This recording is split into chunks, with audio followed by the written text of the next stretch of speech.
Ladies and gentlemen, welcome to the show. Happy Tuesday to you. And I know that's a strange phrase to hear. What's particularly happy about a Tuesday? Well, what's not? That's what I would say. By the way, I never my shirt is distinctly blue.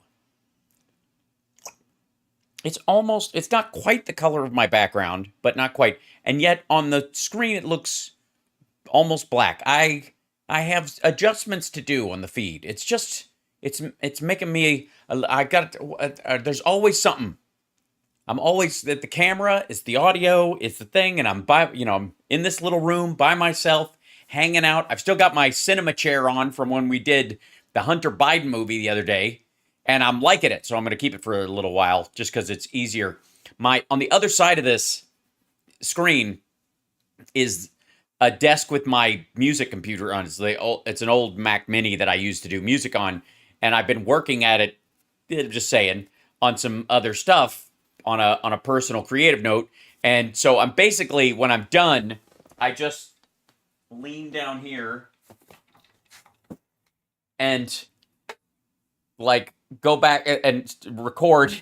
And then when I'm ready to do the show, I pull down this green thing and then I do this thing. So now you know what's behind the. I have a paranoia about room rater, not the rating, and not that they're going to say something bad or even something good about my room. It's just that they're going to tell some lunatic where the doors are in my house. I do not understand fucking people who are known or on the internet that are like, the great thing is my house faces north. And the light really pours in and stuff, which is great. In the mornings we get a lot of heat. And this window over here, of course, we're on the east side of town. And why don't you just give him your address, you crazy, crazy person? And not that I'm really that worried, but it's just, security is about constant gardening. I'm just saying. And let me do something real quick. I need to open my chat up so I can see you lovely folks. Popping it out and dragging it over. Hi, everybody. I'm not paranoid. I'm careful. Just saying. Yes, I have a top secret volcano lair, and I would like to keep it that way. Happy birthday, Tammy. Right on. So settle in, everybody. Now, I was on Joan Esposito's show as a guest, which was lovely today, talking about the Sexy Liberal show, which is going to be happening this weekend. And then I did press for it yesterday, and it's just been nice to chat with people media-wise that aren't in writing passing my face as I, not that it isn't lovely discussing things with you folks, but I'm always in the middle of something as these thoughts are going by. And so one of the things that I, spend a good deal of time on is sort of researching the baseline of talking points around certain ideas. And I have to be honest, there are occasionally news story cycles that I don't address on the show, not because I don't have something to say on it, or not that I couldn't dive into it, but quite frankly, I can tell at this point which talking points will live for a length of time where they have to be addressed, and then I can tell which ones are going to croak before it matters. Yes, I do have Hunter Biden's laptop, though, by the way, in case anybody wants to see it. I'm going to be charging $10,000 a peak. Now, so there's just a lot of situations where I'm just like, I literally see a story come up and I'm like, more than likely that'll show up in some videos that I might address at some point. And then honestly, by the time it's done, by the time it starts, I could tell when it's peaked already. The DeSantis flights thing spiked and fell, and there's a lot of oh my God, we're dunking on you videos. And it's to the point where it's tiresome. And it kind of like the special master thing. There were a bunch of people when the special master happened, oh my God, Trump has attacked our legal system, and this judge is helping him. And I tweeted that day, I was like, he farted in a paper bag and popped it. This is not going to amount to a hill of beans. It's a waste of time. It's treading water for a couple of days. Well, Misanthrope, we'll try again. So it'll be all right. but especially today. And then there are some things like the Great Reset and shit like that that just goes on, and it becomes almost tiresome to debunk. Just like, because conspiracies shouldn't be boring at the very least. You know what I mean? Where's the aliens with an anal probe when you need one? I got to worry about the World Economic Forum, which is a body of economic, like, spokespeople, professors, and other folks discussing the possibility that most people don't even buy their phone by the time the new phone comes around. Like, it's so fucking, and the response to it on the right, it's borderline Pizzagate, right? It's that bad for them. And that said, at least when certain conspiracies show up, we can always count on Glenn Beck to dumb them down for all of us. Are the world's soaring energy prices by design?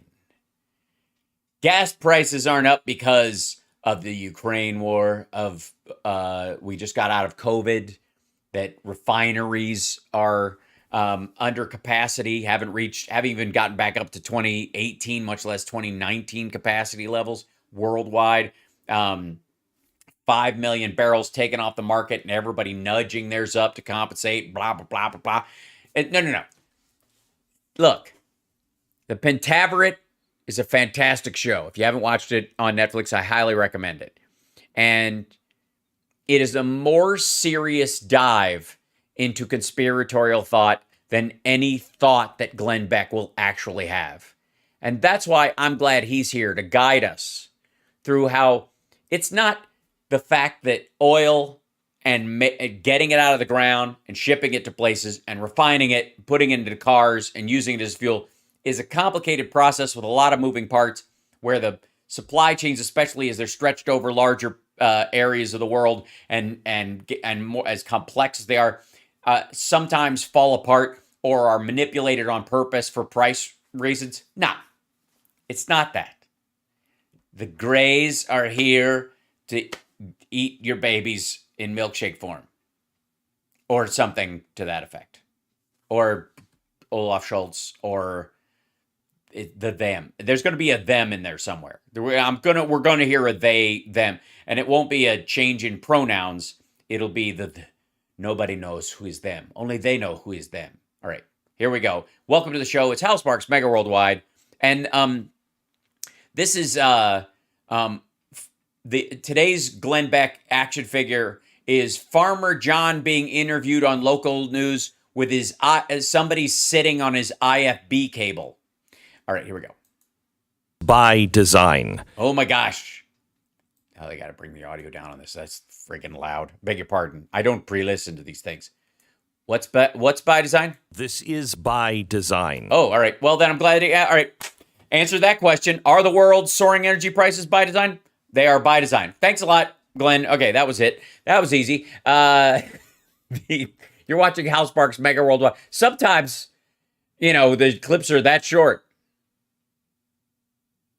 Way to bury the lead, asshat. All right, here we go. This is, he actually, let's see. This is the largest transfer of wealth. But we're talking about the death tax? No. Ever. And ever. The largest transfer of wealth ever. Because of high gas prices, because of supply chains, refineries, and companies making up for profits that cratered 2 years ago? Of course not. And it is not going to the little guy. Well, the bottom 50% in the United States, anyways, have seen a $3 trillion increase in wealth in the last, since mid-Obama. But last 2 years have been particularly good. It is going to the big guys. The big guys, like Joe Biden. This is a massive change in the entire Western world. Yes. And by Western world, he means Western style music, not country and Western, just that half of country and Western music. It is happening. They're going to lose their hats. I want you to know that what is happening with our fuel, if you're going to pump the gas, Well, I always pump the gas. You know it.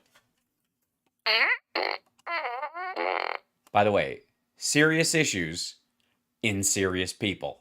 you've seen that our fuel price is down. Uh-huh. However, this is just, they're trying to snag you. It's a trick. that's just because we're draining the oil from our strategic reserves.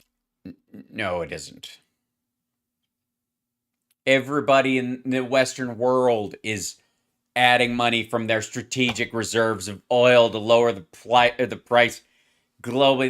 There's not enough fucking oil.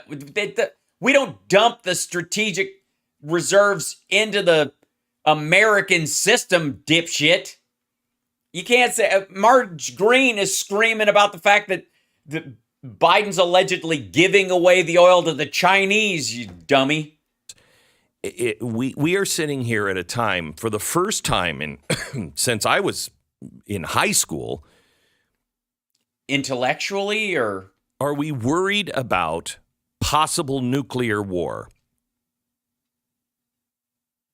The chances of Russia using a tactical nuke as a possibility varies day to day, depending on how loony Putin is. But the minute they do it, that's the decision that Russia decides we're never going back to interacting with the rest of the world. And the Chinese will completely fuck off if they do that. And the Indians will too. India and China, the minute Russia uses a tactical nuke anywhere, it's over.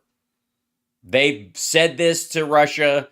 Putin knows this. The chance that they might use a tactical nuke because generals in the Russian army don't have to check with Putin to do it is one thing, but this is not going to fucking happen. No. And yet we are draining our entire strategic oil reserve. And if you don't know, a lot of you probably haven't studied science since you were in high school, like Glenn, but if a nuclear bomb is coming, what you want to do is coat yourself in oil.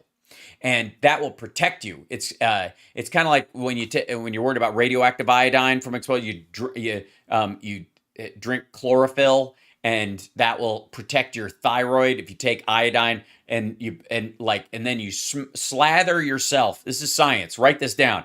The worst thing about a nuclear war is right after it when your car won't start.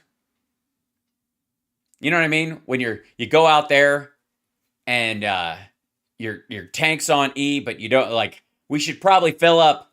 Why? There's a nuclear explosion happening right behind us, and we're never going to outrun it with this little gas. We have auctioned off another 10 million barrels. Oh my God, 10 million whole barrels? Strategic, how much does U.S. strategic reserve hold? Okay. Now it's not completely full.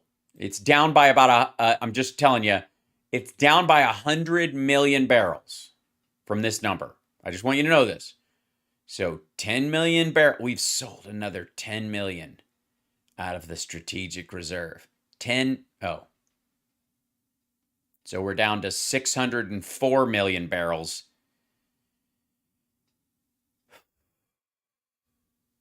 All right. Just saying, we're doomed. And that's a big number. We're delivering the oil from November 1st through November 30th. So there's time to cancel the check. So we're bringing this, we're releasing all of this to our own detriment. And why are we doing it? We're only doing it because the election is here.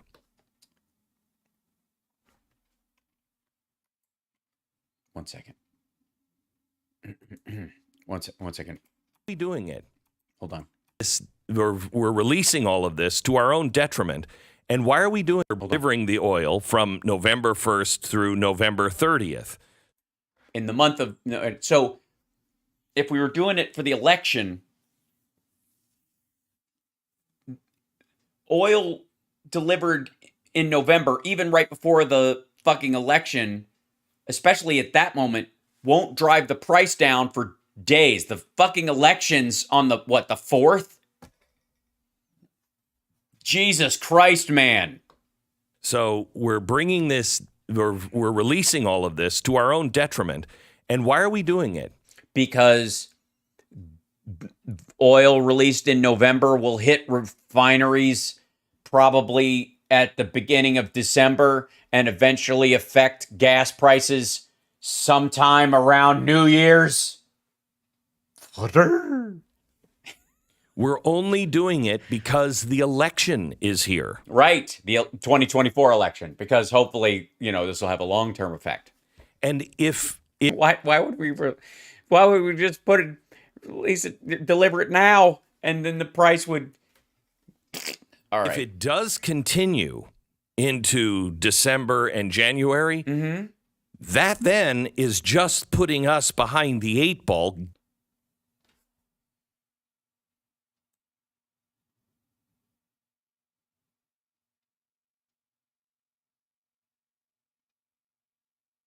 Okay. How much oil is there? Okay.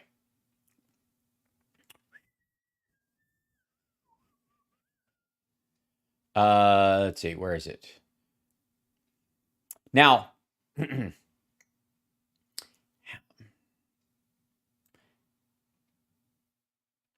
is how much oil is in the country, in our proven reserves as of 2019. This is how much oil we have in the ground. In theory, just for the record, we have, in theory, in the continental United States, in oil reserves, 44.2 billion barrels of oil with a fucking B. Billion. We have 495.4. These are proven. This is not even the shit we might have that we don't know about. Trillion cubic feet of natural gas. And we're releasing 10 million barrels of oil from the Strategic National Reserve, which has around 600 million barrels in it. And part of the leasing requirement for any company that pumps oil out of the ground is they can pay in cash, or they can pay in oil. And in some of them, you got to do both.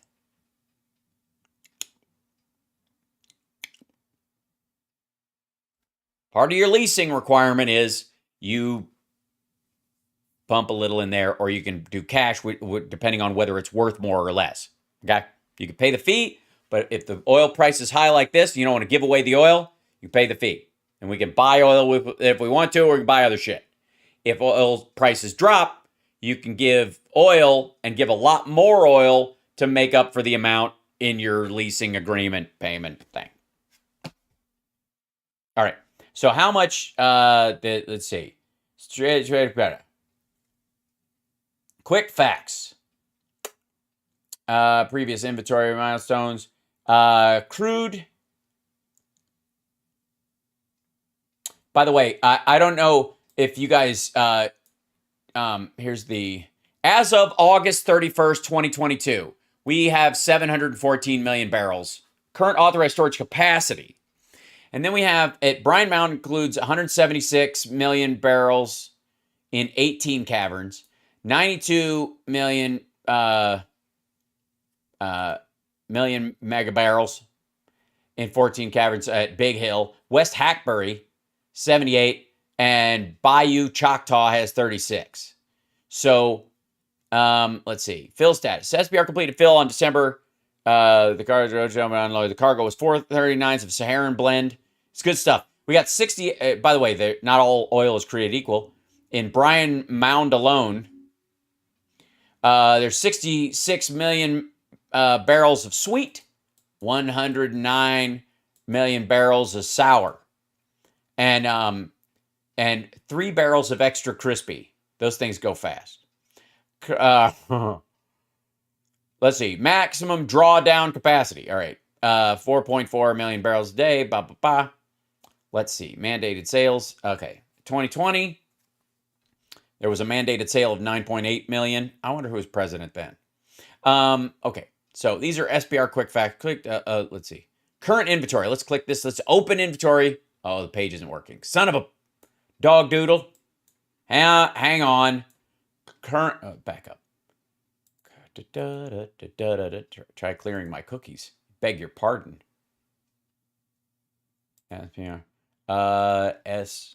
SPR current inventory.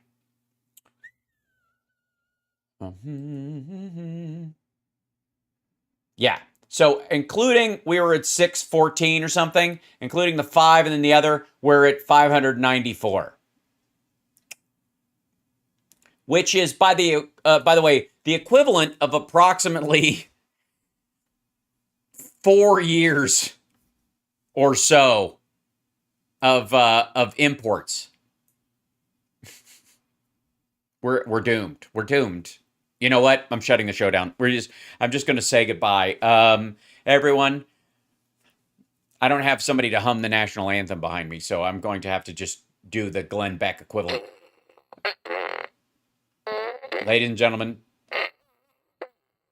we must all face the end times with a stiff upper lip and know that though short our time on this planet, however fleeting our lives have been, the end is upon us.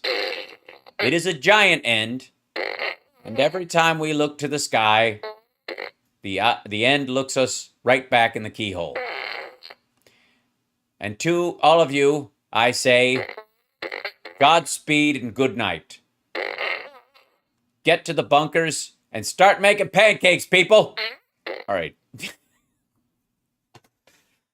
Fucking this end times fuckery is nonsense. Because this asshole, here's the thing.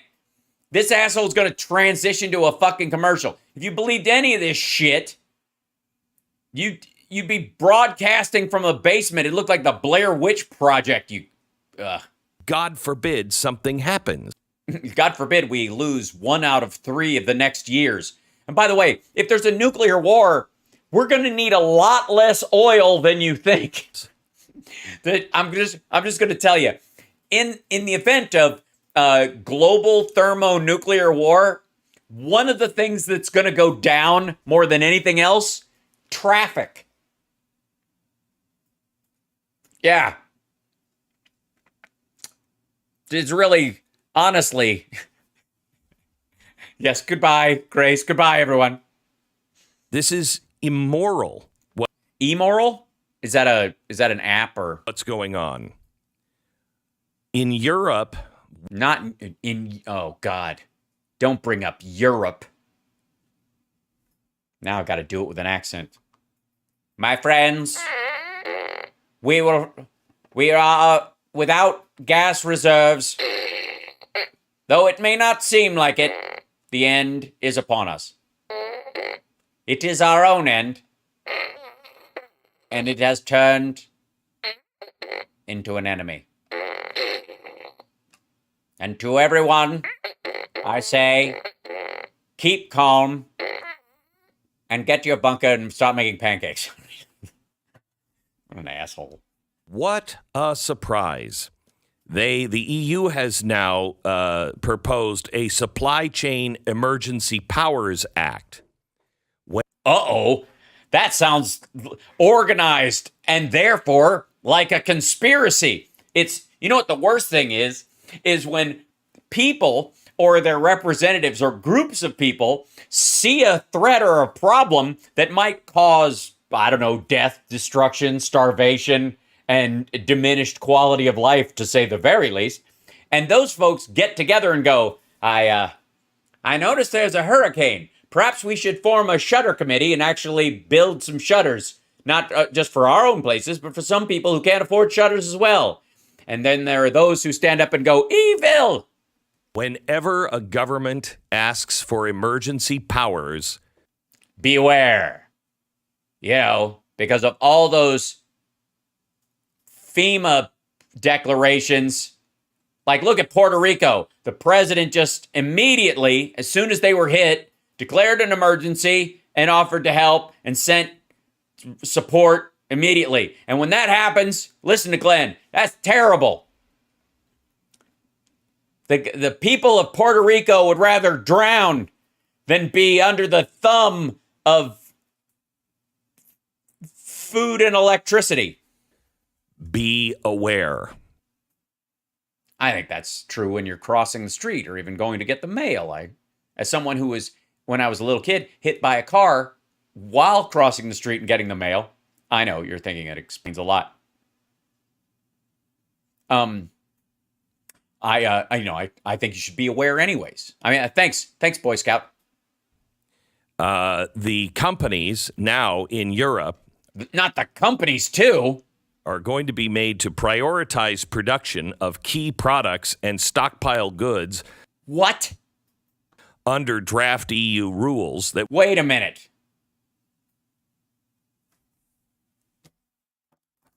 Are you telling me there might be a shortage of butter biscuits with the sugar on top, and we'll have to settle for the ones without the sugar? This sounds like communism.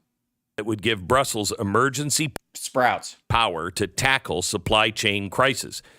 Is your solution worse than the actual problem?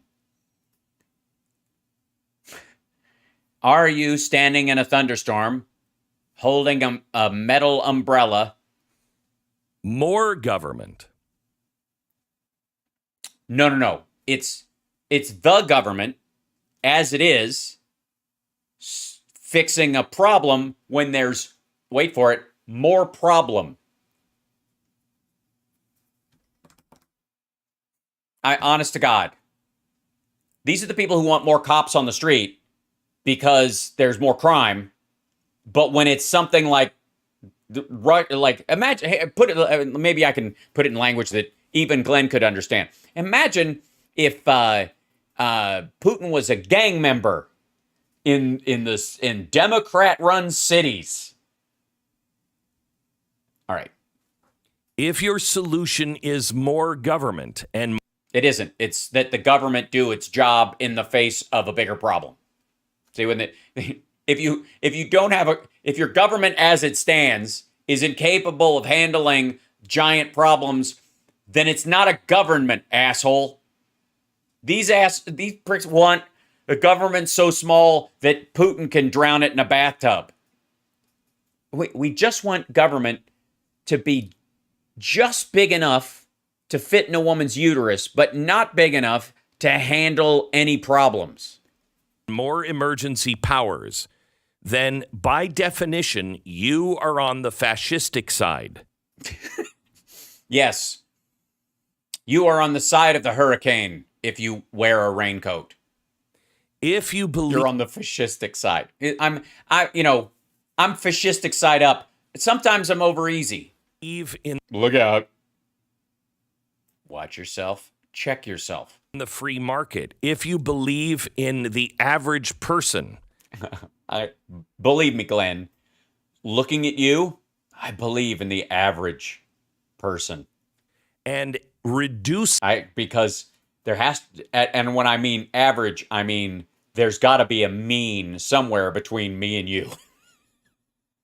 The burden on the average person from a federal government, then you are not on the fascistic side.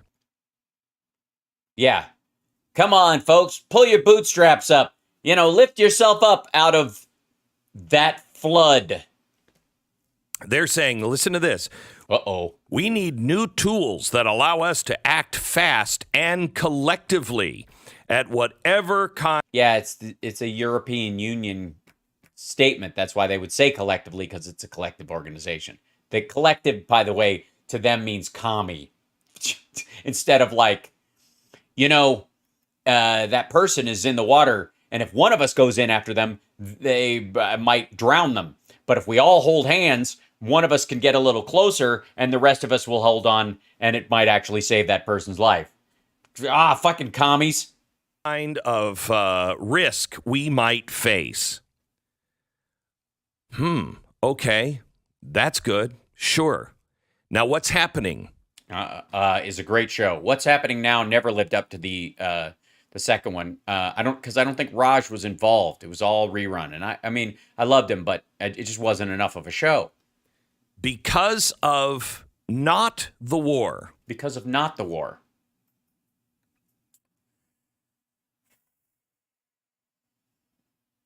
Because of not, as Steve Martin once said, some people have a way with words. Other people, not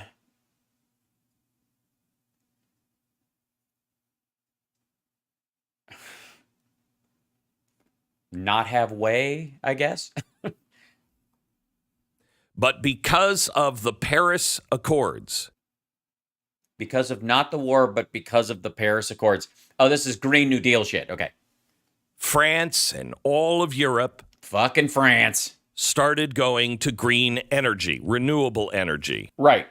Which if they'd done it like during the Carter administration, we wouldn't even be in this fucking problem. There would have been no delay between Germany and, getting off of Russian oil and gas, because they never would have fucking been on it in the first place, you dipshit. It is not stable, nor can it produce the amount of energy that is needed. Hi, stupid. Okay, enough of this fucking talking point. Like, from Trump to Marjorie Taylor Greene to this dickhead. All right. Net zero is not zero. And where the technology of like wind turbines and geothermal, even if you're next to a fucking volcano, is not necessarily enough to run a refinery or a major factory or a fucking smelting plant. It is enough for most consumer needs. Between LED lighting and fucking TVs that no longer require as much energy to run, and fucking solar panels and electric cars, you can diminish the consumer's need for any kind of petroleum-created energy almost entirely currently, if you just keep building the stuff. The idea is not to transition fucking jet planes to electric charging so that they can puddle like hop every 30 yards. It's fucking dumb. The reason we are trying to transition beyond even the climate change aspect of it to the ability to have renewables be our primary source of consumer energy is for national security purposes, you fucking troll. And had we started this transition earlier, look how fast solar's efficiency has grown in the last 8 years. You think we wouldn't have discovered these things if we started working on them mid-'80s? None of that technology. You didn't need an AI or a fucking supercomputer to do that stuff. That was simply where the money flowed. They innovated forward on an industrial level. This is very mechanical technology. And we might have even been fucking past it at this point. We might have been out of lithium fucking batteries and onto solid state ones by now, you dipshit. The idea is that if you're going to use petroleum, you're going to use it for the stuff that you can't do without it for. And you save a lot of it and don't destroy your environment and just doing, 12 million barrels a day when you only need 3 to do that shit. Also, thorium reactors. I was right about that. I've been talking about it for years, and they're finally catching up. You're welcome. Then you add one crisis. One fucking crisis. One little crisis.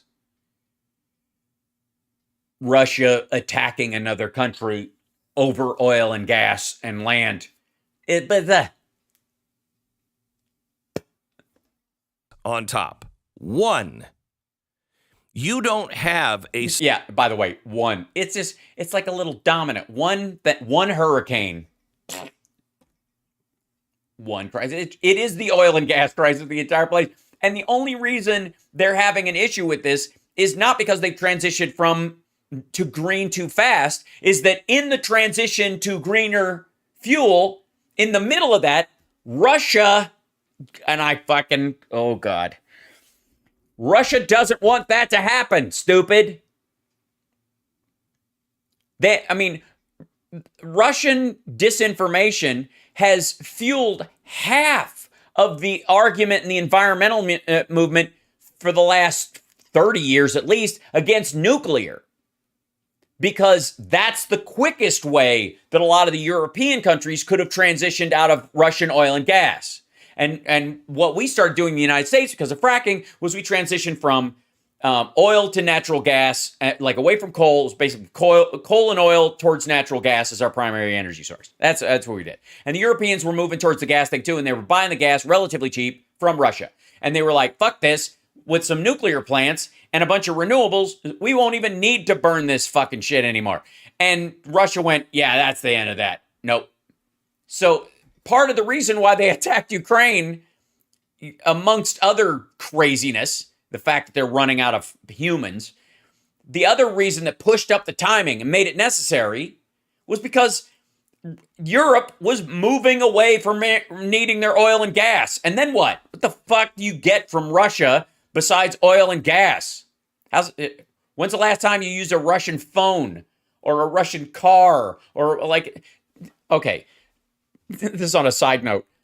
Russian cars, because of the sanctions around technology going into the country, Russian cars, the new ones, if you buy a new car in Russia right now, it does not have anti-lock brakes.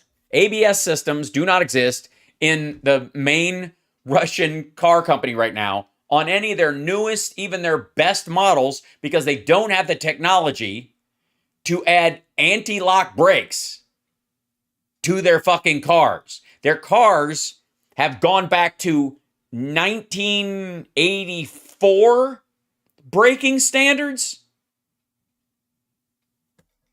And they sucked already. The problem with Europe and America's transition to renewables is not that it's not up to the task of completing the transition. It's that we started too late. If we'd have just started from a NatSec point of view, if we'd have started years ago, we'd be out of this bullshit. One of the reasons, the main reason I would argue, why Jimmy Carter put solar panels on the top of the White House and started trying to push that transition was because of OPEC. They got a stranglehold on the American economy, and there was a never again movement that had a lot to do with how do we move to renewables. So we have enough oil here, and that's enough. We don't need any more from anybody else. That's what energy independence is all about. You know how you get to energy independence faster?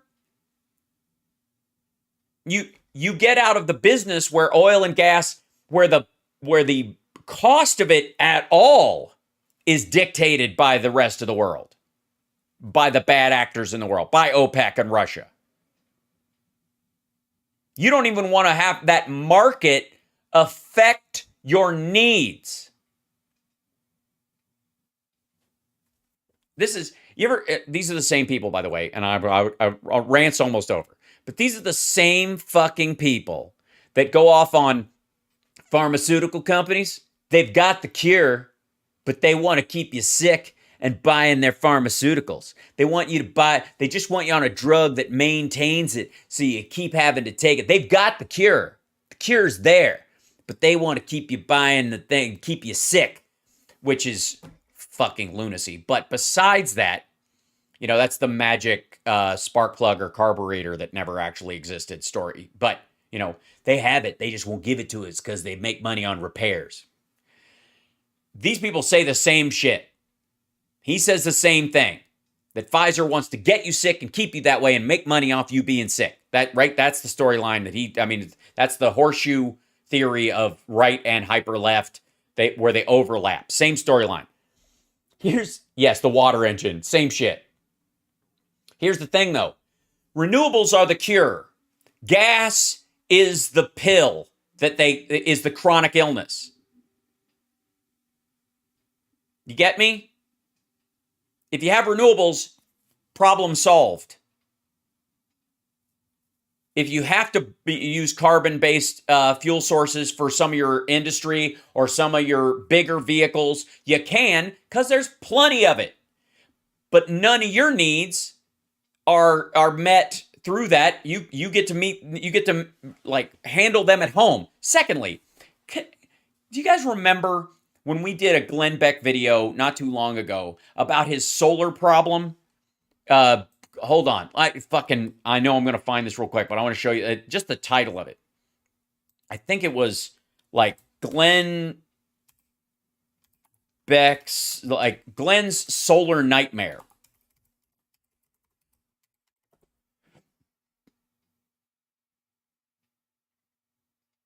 Yeah, here it is. Hold on one second. I'm not going to... We covered this one. We did this. Okay. Glenn's solar panel nightmare could be Biden's future for America. Now, the reason Glenn Beck had a solar panel nightmare is twofold. One is he has enough money where he was able to buy a giant array for his farm or his house or his place. Secondly, this motherfucker is basically trying to get off the grid using renewables. He's doing exactly what I'm fucking talking about. They've got solar there and geothermal, and then he's got a kerosene tank on their fucking farm or their Koresh compound or whatever the fuck. He's doing it. It's not even that he wants to, you know, one day, maybe. He's actually doing what I'm fucking talking about. And he's lying to his own fucking audience. Shitting all over renewables while basically pulling the plug on the energy grid for his own property because he can afford to be ahead of the curve. And the irony is that this asshole, what he's essentially arguing for is a lack of innovation that cheapens the product so that more people could do that with their fucking farms.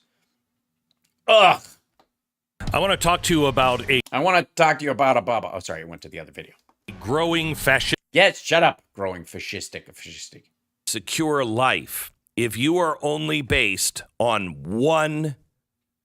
Oh boy, he's about to step in it. Life. If you are Hold on, back it up because I want to catch this whole thought. then you add one crisis. One crisis, okay? On top. One. One crisis.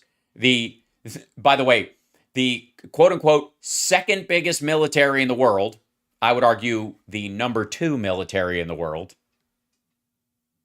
attacking Ukraine after not doing it for a long time and just having a little like scuffle on the side to keep them out of NATO. That was the entire purpose for a very long time because they're running out of time and all kinds of other issues. That's not COVID. That's Russia. There's a stat. COVID was part of this because it's hard to install solar panels when people can't be near each other for months at a time. By the way, that's also why oil production stayed relatively steady because they have to remove the stuff from the ground or the pipes freeze up, but they couldn't. But the refineries shut down.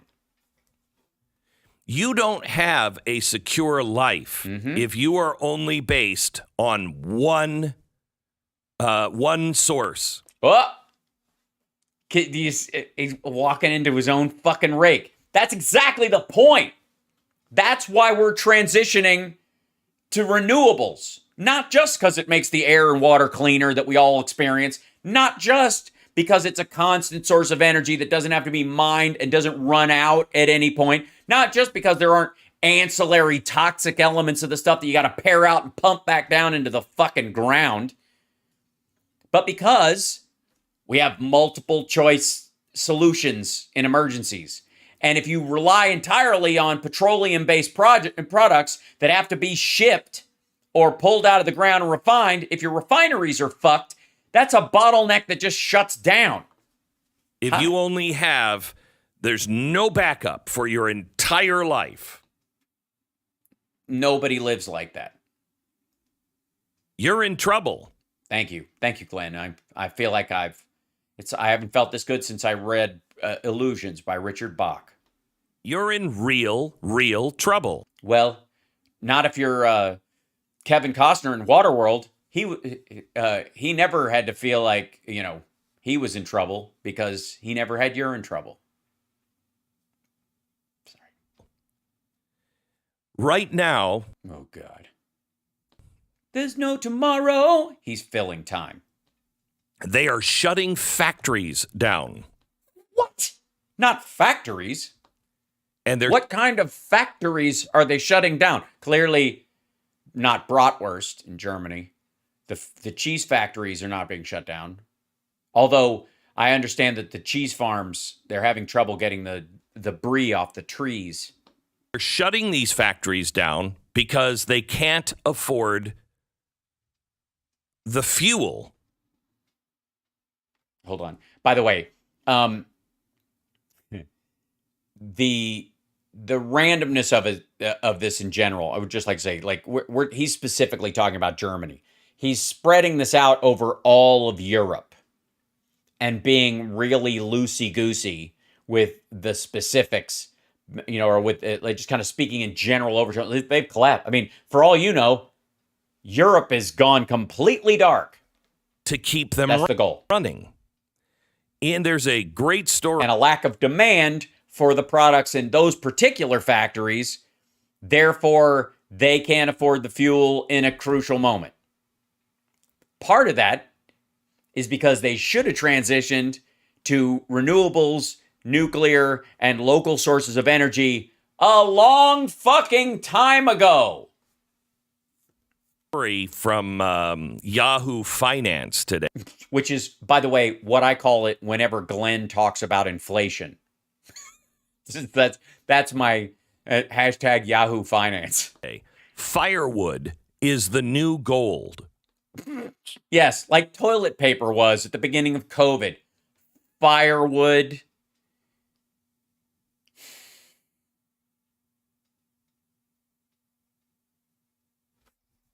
I have to find this. There's got to be a headline.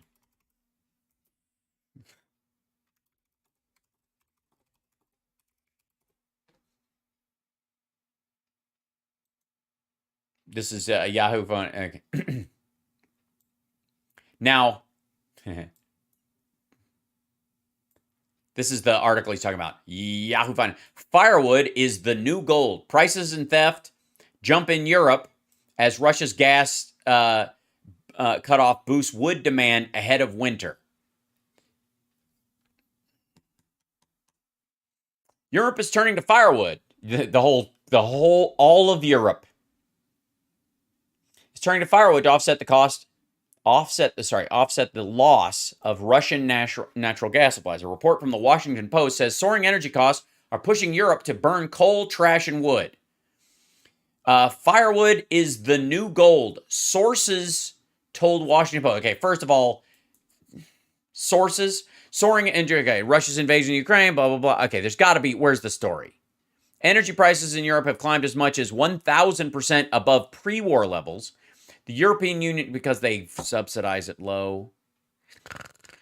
Simultaneously rushed to ensure energy storage. Read the original article on Business Insider. Okay, well, there's that one. And then there's got to be, if we read the original article, then there's got to be, does the Washington Post, is there a link to the original Washington Post article? Or am I just reading third source fucking stuff? Soaring energy prices, Europe pushing past Russia's invasion of Ukraine, upending. Sources cited the Wall Street Journal told sources cited by the Washington Post told the paper that firewood is the new gold. The report added that consumers are rushing to purchase old school heaters for their homes. Yeah, old school heaters from your home. Humanity will fall apart if we all have to live like we did back in the day. Old school. Jesus Christ. Which pose more problems if not installed properly. Yeah, that's this is the what happens if you get drunk and kick that over? I mean, God. Another source said the rush to switch methods of heat in homes lead him to believe that we're going to have to carry some people out horizontally this winter. Yeah, just French sickles. That's what's going to happen. Hold on. Where's the original article and why are they not sourcing it? Hold on one second. Washington. I'm going to find it. God damn it. Post. Firewood is the new black. Is the new gold. Washington Post. This is, yeah, here you go. This is a new article. Coal stoves and wood thieves. Europe braces for a Tolkien winter. Europe braces for winter without Russian gas.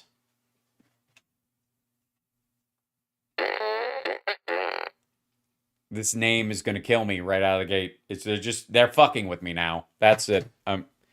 Jorg Mertens knew the West standoff with Russia had set energy prices soaring across Europe, but his August bills,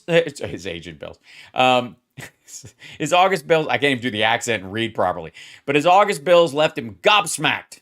His energy tab had surged by 70%. I'm afraid, said the 60-year-old Munich man, his voice breaking. After rent, the increased cost about $190 a month for electricity and heat compared to $112 before will leave him with about $366 a month for food. This dude was already scraping by to start with.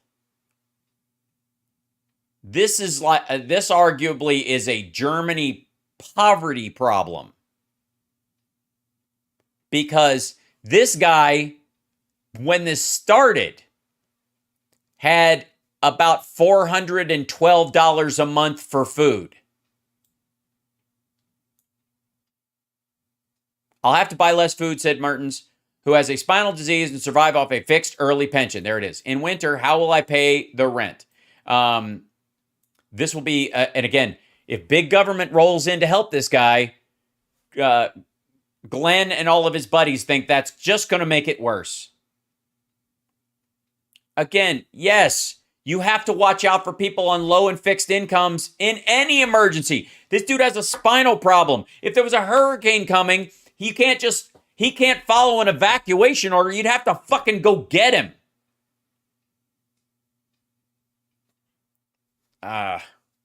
Like this.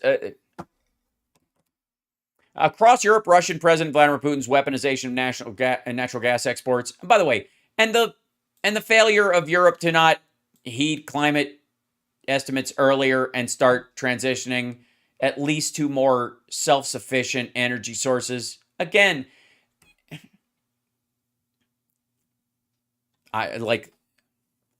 if somebody keeps slamming your dick in a car door, at what point is it no longer the car owner's fault?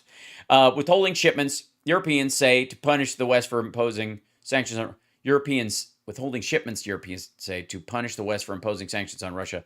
All right. Yes, that's exactly what's happening. What do you mean, say? Of course that's what they're doing. What the fuck's the matter with you? Is dropping a bomb on consumers in some of the richest countries on earth.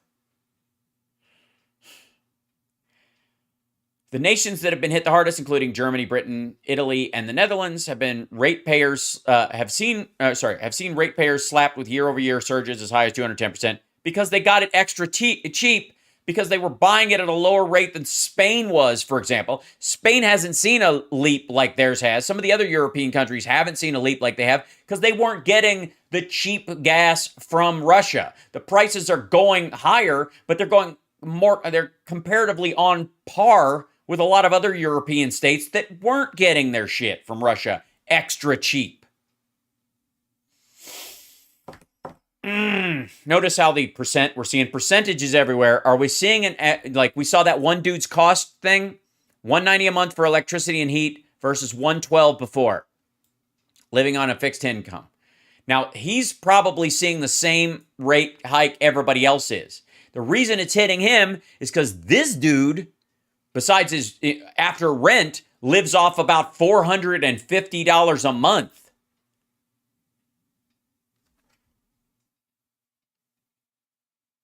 Yeah, progress in the 21st century. Go crazy, right? Who would have figured? In Britain, cash-strapped residents are abandoning pets while cash-strapped residents, the poor.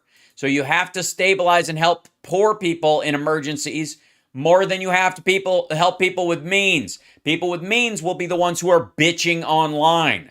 People who are suffering, on the other hand, are the folks that will have will be in danger.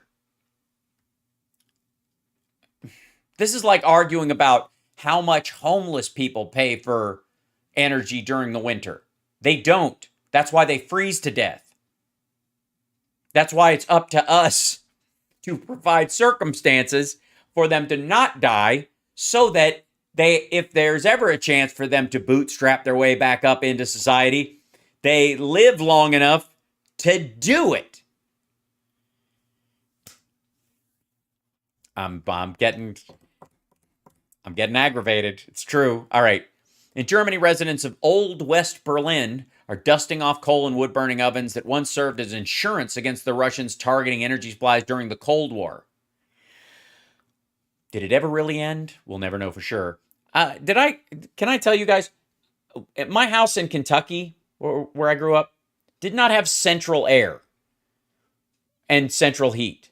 We had a wood-burning stove. We had a fireplace in the living room, and we had a wood-burning stove that we would move out into the living room, and it would have a pipe going into the chimney. There was a hole in the chimney where you would hook the pipe up during that part of the year, and that heated the house. And my sister and I, very often, would sleep on the floor or the couch in the living room during winter because the rest of the house was fucking freezing. That's how I grew up. Till I moved to Chicago when I was 14. That's how I lived. Not in the 30s.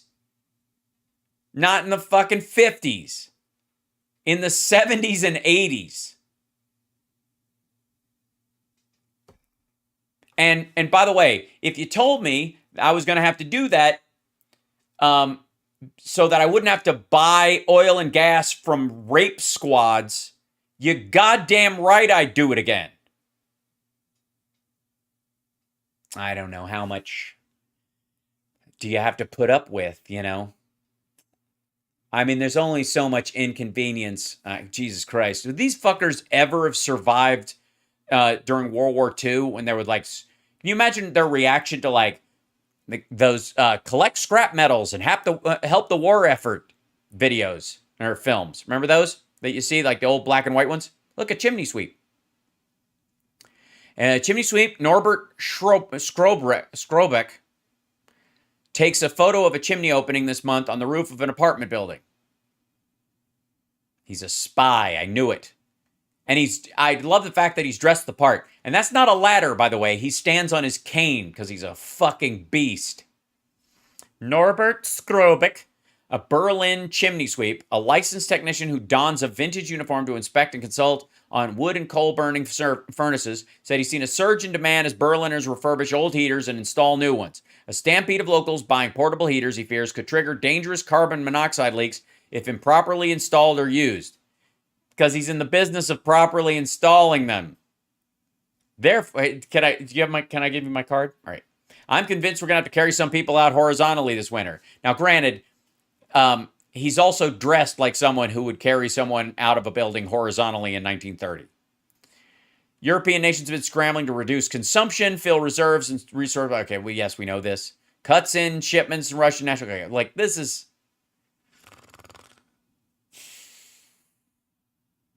Wait. What the one thing? Putin has played everything to the hilt. This is the price of the. Okay. Putin has played everything to the hilt, so every cut in Russian gas supplies has brought us price jumps. Klaus Müller, head of Germany's energy regulator, told that is the price of this war. Where's the? We got to find the Russia. Meanwhile, is mobilizing a winter of rage, calling on ratepayers to take the streets. Okay. The generally pro-Russian far right in Germany, meanwhile, is mobilizing a winter of rage, calling on ratepayers to take to the streets against crippling energy costs. That's right. The neo-Nazis in Germany are using this to the price hikes to weaponize sentiment against Ukraine and support Russia. And guess who agrees with them?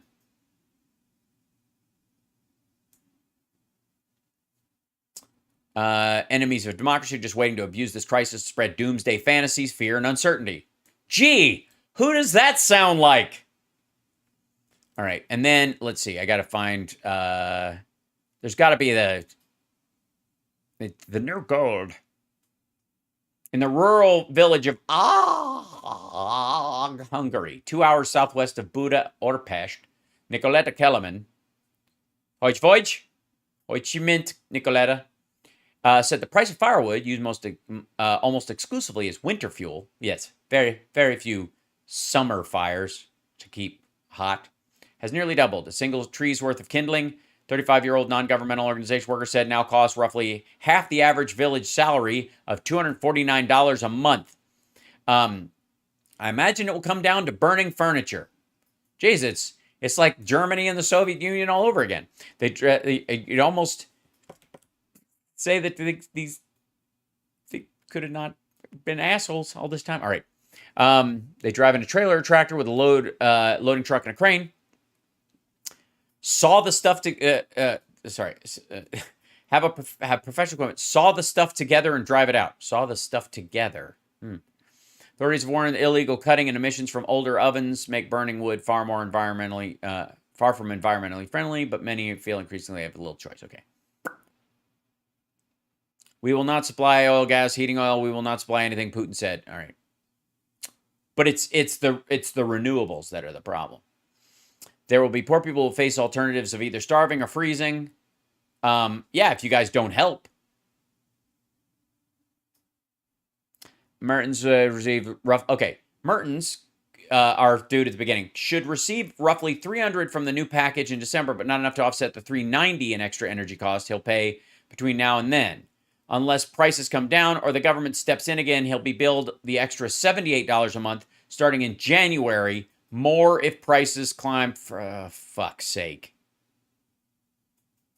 And there you have it. There you go. The point of this article is the German government is subsidizing everyone. His subsidies evened out. It's a bigger slice of his economic needs than other folks because he's on a fixed income. They knocked $300 off of it, so he's left with the extra $90. That's his regular bill, adding $90 to that because of the cost. That's if it keeps going up and they don't give him slightly more money or they don't attenuate to this. So this is really a call for more subsidies for the poor. Such thoughts, they come at you like a hot wave and leave you struggling for air. Wealthier households might manage, but he lives on margins, so every euro counts. It comes down to choices like cutting down on food or soap or skipping the replacement of his ragged winter boots. What scares me the most is that the power supply is no longer stable. Well, you should have worried about that stability earlier. Here we go. And again, the German government's going to make up for this. Jesus Christ. They're going to buy new power from France. New gold. What? Firewood. Right now, countries in Europe are facing a very, very cold winter. Mm-hmm. Winter is coming. And it might be very cold. The possibility of no energy. None. I mean, you think intermittent energy is one thing. All energy gone. Europe's going to go, it's the dark ages, literally. So people are just going to theft and firewood.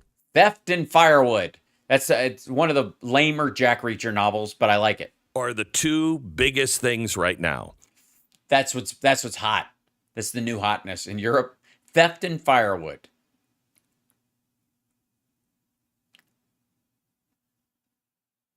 People are Thieving and setting stuff on fire. being They're stealing electronics just to burn them. broken into. Their houses are being broken into. And they're just taking the firewood and leaving the gold. People are stealing whatever they can. Yes, it's just like all of Europe is like a Gucci store in San Francisco. It's all smash and grabs all the time. Look at this asshole telling Stu this.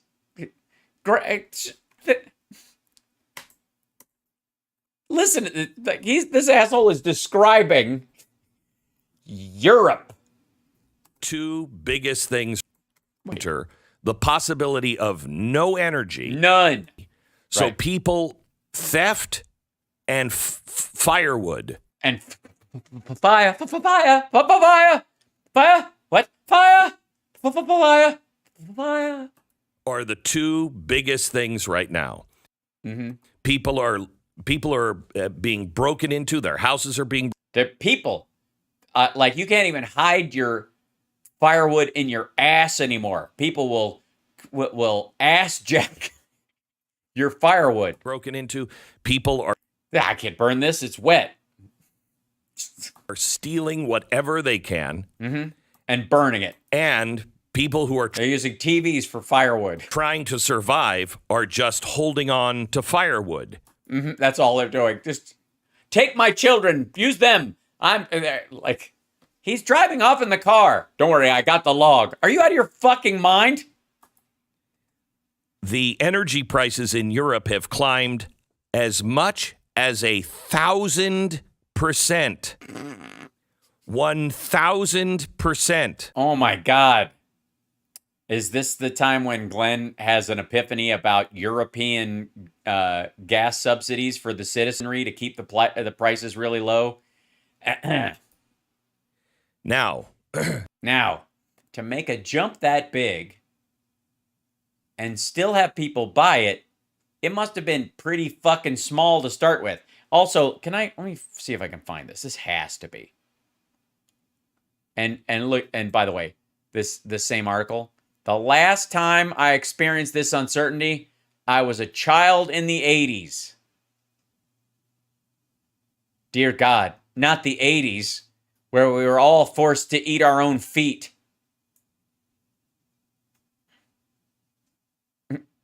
Oh, you want to see the line, though, in this article that Glenn totally skipped over? Look at the last article. Look at the last line.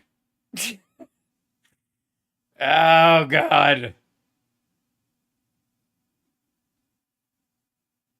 You think he's going to quote that part of it? You think he's going to... I mean, there's a reason why Glenn does not bring these articles up on the air and show them to you so that you can find them. There's like he puts them in his show prep, but nobody goes there. Nobody looks at it. This motherfucker. Meanwhile, he said, the Americans are watching on comfortably. This is the dude they were interviewing in Europe, in Germany, who was like, we're going to have to eat our own children. Hold on. I'm trying to find the 1,000% line because it was referenced. Where are we?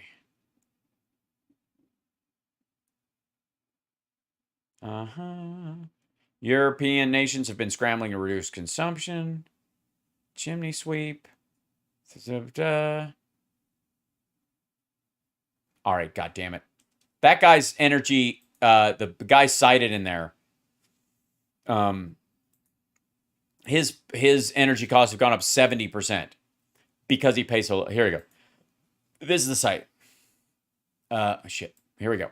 This is Market Insider. These charts show the scale of the extreme energy crisis in Europe, where electricity prices have surged 1,000% above normal levels. That's not electric stove. That is not an electric stove. Fact check false.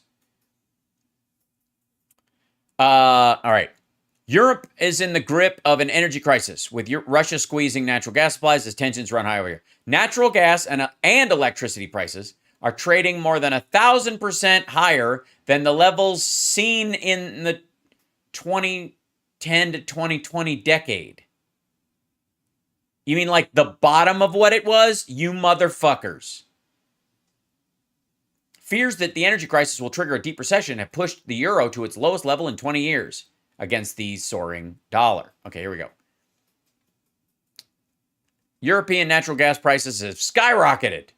This is 207. Yeah, this is since 20. Here's 2021, 2020. Is there a bigger chart?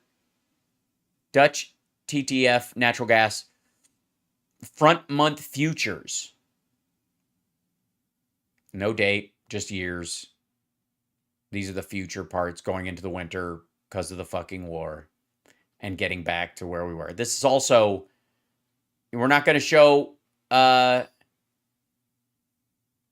during COVID. We're not going to. All right.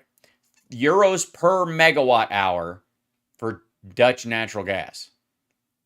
Dutch apple pie is terrific. All right. And this is also because Nord Stream 1 is going at 20% of capacity. Russia's doing that on purpose. They're supposed to be at 60% capacity, and they've been cutting it on purpose. Prices spiked as high as 290 euros, $288 per megawatt hour on Monday, and closed at a record after Russia said it would halt flows for 3 days at the end of August to carry out repairs on Nord Stream. You motherfuckers. And then when did this? August 23rd is when this article was. European electricity prices have also soared because they make it with natural gas from Russia, stupid. Okay, $700 per megawatt hour. Natural gas is central to the European economy, given the EU more than 20% of its energy from the fossil fuel for the Ukraine war. Used to heat homes, right? We know this. Natural gas is soar. The euro has dropped to a 20-year low. Now, notice on this chart, they give us all the way back to here. And apparently, it's horrifying that the euro is a little under parity with the dollar, where it was like stronger than the dollar for a long time. It's been on a deceleration, by the way, since fucking it peaked in 2008 and jaggedly went down. That's the direction it's going. Here's where it started. The essence of the word before everybody jumped in and manipulated the currency, but whatever. All right. Euro's cratered. All right. That's also because the euro's worth less, and therefore that drives up the cost, and that's their percentage thing. 12%. It's a lot of percentages with the percents. Here it is. The German baseload year-ahead power, Europe's benchmark electricity price, catapulted above 700 euros per megawatt hour on Monday for the first time. It traded more than 640 euros on Tuesday, more than 1,400% above the average price seen in the 2010 to 2020 period. How much was the euro worth during that period of time? What if you did that same cost analysis using the US dollar? Huh? What do you think?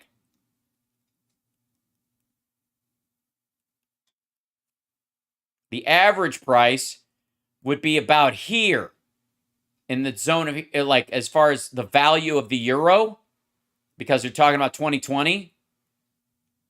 And this is the value of the euro right now. And this during this period, here's 2010. Yeah, this is 2010. And this is 2020. So the mid zone's right about here, where it was at $1.34. I'm getting aggravated. All right. If the people in charge of the EU actually cared, which of course they don't, they would see what a disaster the Paris Accords have been, and they would back away. What the Paris Accords have not affected these prices and won't for a very long time. And as a matter of fact, can I we've read this before. Hold on. Text of Paris Accord. Now, granted, I understand that Glenn Beck is either too lazy or too much of a bullshitter to ever actually read the Paris Agreement. This is it. And in here, to the parties of this agreement, being parties to the United Nations Framework Convention on Climate Change, hereafter referred to as the Convention. They recognize the need. They take taking full account of the specific needs and special situations of the least developed countries with regard to funding and transfer of technology. Recognizing that parties may be affected not only by climate change, but also by the impacts of the measures taken in response to it. So we understand you're going to have to, there'll be a toll to it. Acknowledging, recognizing, that's first. Okay. Article 1. For the purposes of this agreement, the definitions contained in here, okay. Article 2. This agreement, in enhancing implementation of the convention, including the objective aims to strengthen, holding the increase in global average mean temperature to well below 2 degrees Celsius pre-industrial levels, and pursuing efforts to limit the temperature increase to 1.5 degrees Celsius. Increasing this is what they want to do. Article 3. As nationally determined contribution to global response to climate change, blah, blah, blah. This is the things we're going to do. Article 4.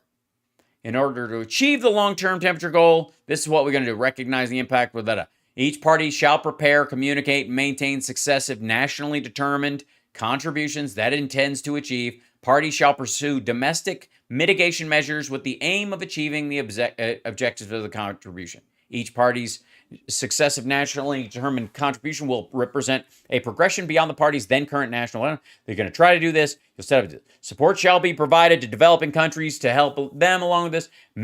So we're going to help, China, which is not a developing country because there's no such thing as a developing country that has a space program, but India, other countries, yeah. Mitigation co-benefits. Now, at the tail end of this, let's get all the way down here. Article 6. Article 7. Come on down. We went through the whole thing at one point, but let me go down here. Gather up. Where you go? Come here. Okay.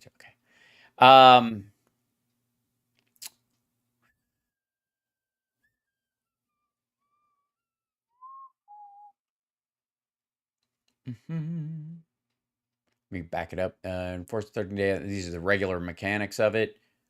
Open for signature ratification, subsidiary bodies and institutional. That's Article 18. This is the establishment of the stuff.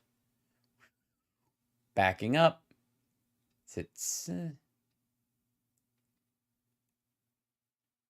Yeah, here you go. Mechanism referred to in paragraph 1 of this article shall consist of a committee that shall be expert-based and facilitative in nature and function in a manner that is transparent, non-adversarial, and non-punitive. The committee shall pay particular attention to the respective national capabilities and circumstances of the parties. Effectively meaning that because of the current state of affairs in the world under the Paris Accord, during the Russian attack on Ukraine and the subsequent choking off of oil and gas, all bets are relatively off except for the stuff you can still control. Non-punitive and taking into account the issues that are facing the individual countries. If you're in an emergency, you don't have to stick to your diet. But they're not. Right now. Right now. Hey, no, it's your tomorrow. As they're asking for emergency powers, the EU is upgrading its commitment to the Paris Agreement climate target. Yeah, in the areas they can. And also moving away from oil and gas, which they can do both of those at the same time, fucko. So they're saying we're going to reach it even faster. Oh my God, because part and parcel of reaching it faster is using less of what? What? Than promised. What does this mean for us? It means you've got COVID again. Why are you paying the price you're paying at the gas pump? because Biden took mitigatory measures with other countries and coordinated a response to the lack of Russian oil in the market to lower the price over time, and it's now going down according to that policy. And then the raise that still exists in it is because of that overall, because Russia and COVID refinery capacity, adult shit, because they hate you, because you will own nothing and you will be happy, and because The Great Reset, a book that you have not bought and not read. We have more oil than Saudi Arabia. Take that. Why are you about to pay? By the way, we have not nationalized our oil. Fuck off with this commie bullshit, Glenn. But you're going to pay for heat if you have gas heat. Oh, boy, do I. It's such a great feeling, the feeling inside, and you wake up ready to say... Why? Why? What is the deal? Why are you paying so much for natural gas or LP? No, I'm not going to reach for. I'm not. It's right there, but I'm not touching it again. You can have too much of a good thing. Why? Because they want you to. We're getting near the end of this segment, so it's about ready for him to drop the "I'm telling you the truth" bomb. We have more natural gas and LP than Stu and you after a trip to Sonic. Am I right? Anybody. Not anybody. Ukraine's got the biggest European stores. Wait a second. Anybody. We can put more natural gas into a tank. All right, now he's just messing with me. Of course we can. And put it at your house Yes. Do you have a tank for natural gas at your house? How many of you want houses in your neighborhood all to have a giant natural gas tank next to it? Who thinks that's a good idea in the United States of America in 2022? Run a line to your house. Yeah. Well, hopefully with some signs over it that say "Don't dig." Than anybody else. Yes, that's true. Because you'd have to liquefy it and bring it from Europe, and why would you? Why are you paying for more? Yeah, what's wrong with you? But wait, there's more. For just $19.95, you can have 2 natural gas tanks. Natural gas prices have doubled just this year.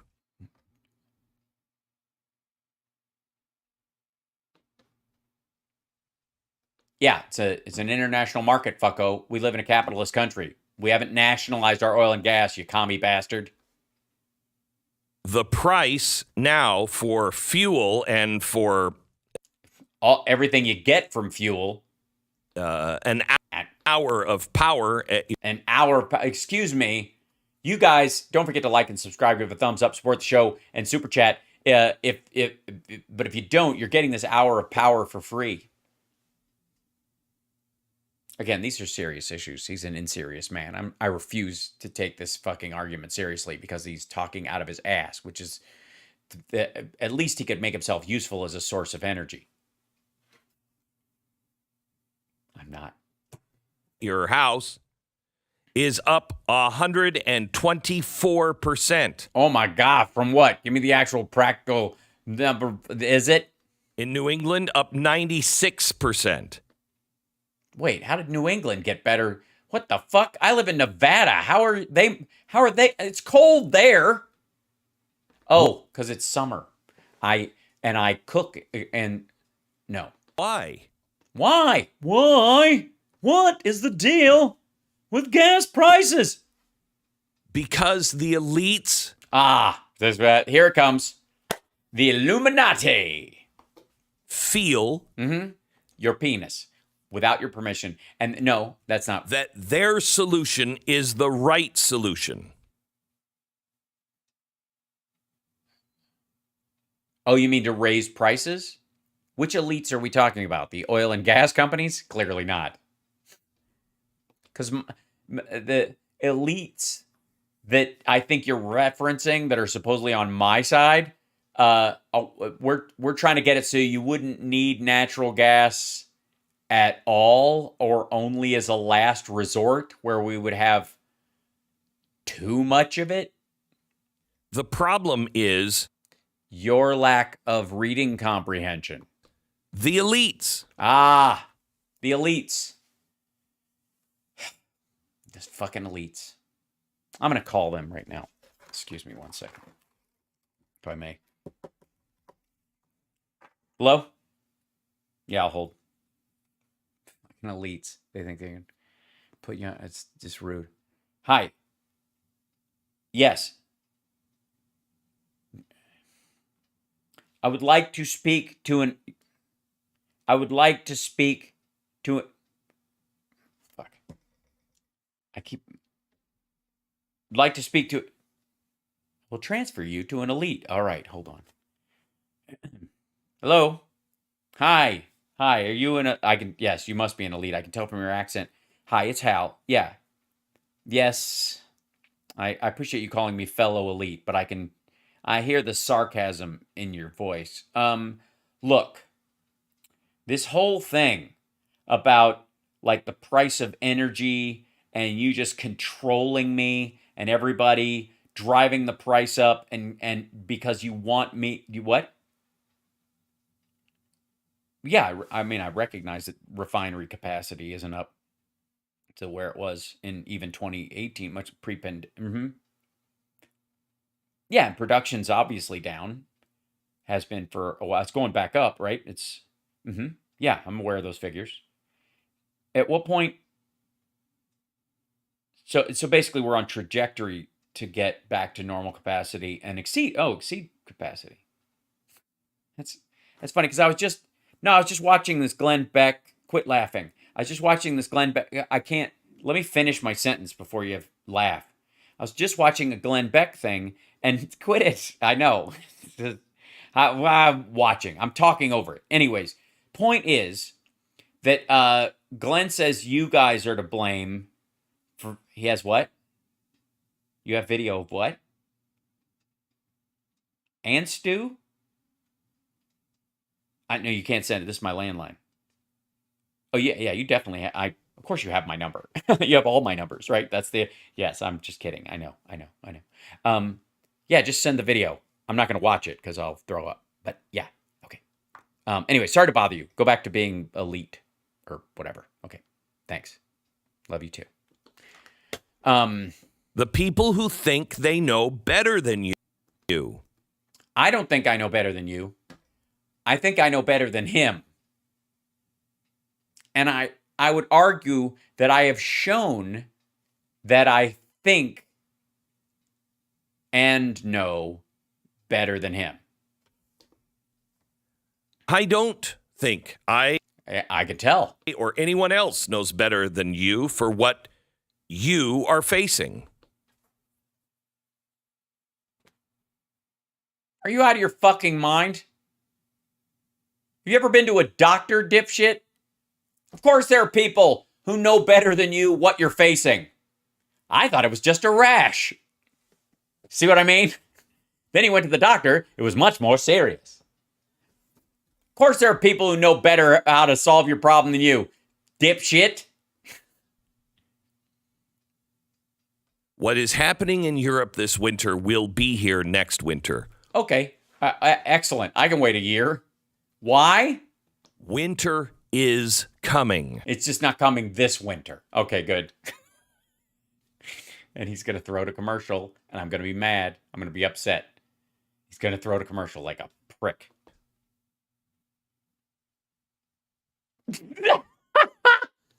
Winter, I said the line from that show. Huh?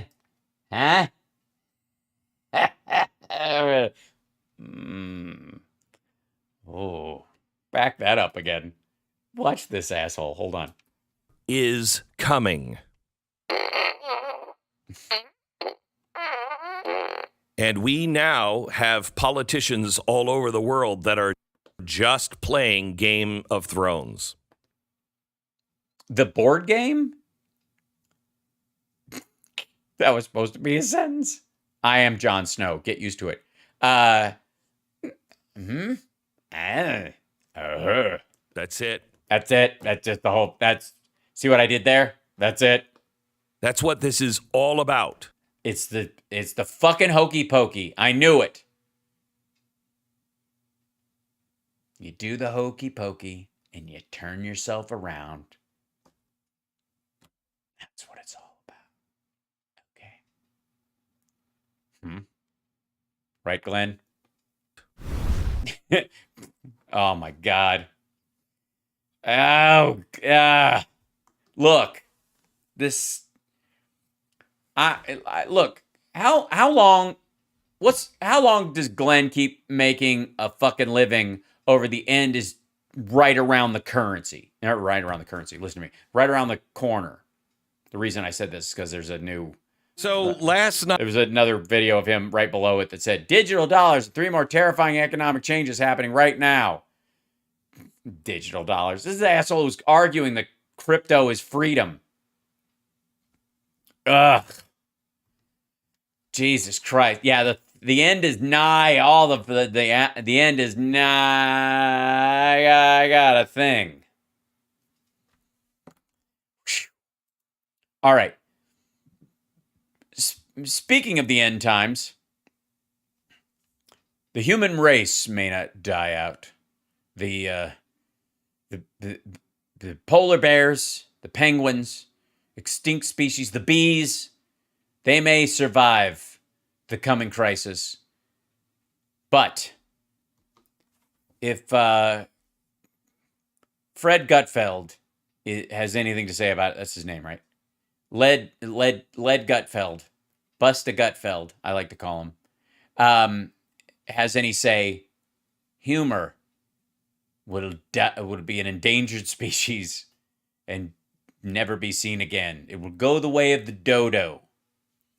This is, of course, the reaction to Dems say MAGA is a threat from within and use fear to win. Well, first of all, thank you, Glenn Buttfeld, for pointing out that Dems are winners. I mean, we're out of Afghanistan, the infrastructure bill, the CHIPS Act, deficit cut in half, student loan relief. I mean, there's a myriad of reasons why you're absolutely right. We do win and win and win. I'm almost tired of winning, but I don't think I'm going to be. Also, I appreciate you right next to the, you blocking out the word Feld in your name and just pointing out gut as you do a one cheek sneak. Secondly, you're watching HAL Sparks Mega Worldwide. Don't forget to like and subscribe. Give a thumbs up. Support the show in any way you can because, for the record, I do this little show on a shoestring. I made these graphics myself. I made that little frame around my Venmo myself. I did that. I even put a little shadow on it to give it some depth. I put this on here. I made the little thing over there. I have a can of probiotic soda right here, just out of screenshot, so you know I'm human. Our patrons got me this microphone and the camera that we're shooting through, and help build out this system, and continue to. So patreon.com/HalSparks. This asshole makes probably about like a couple $1 million a year, and they dumped at least $250,000 into this set. I mean, it looks like it. They bought it on eBay, but they definitely spent the money, because if you don't spend the money, they're not going to give it to you next year.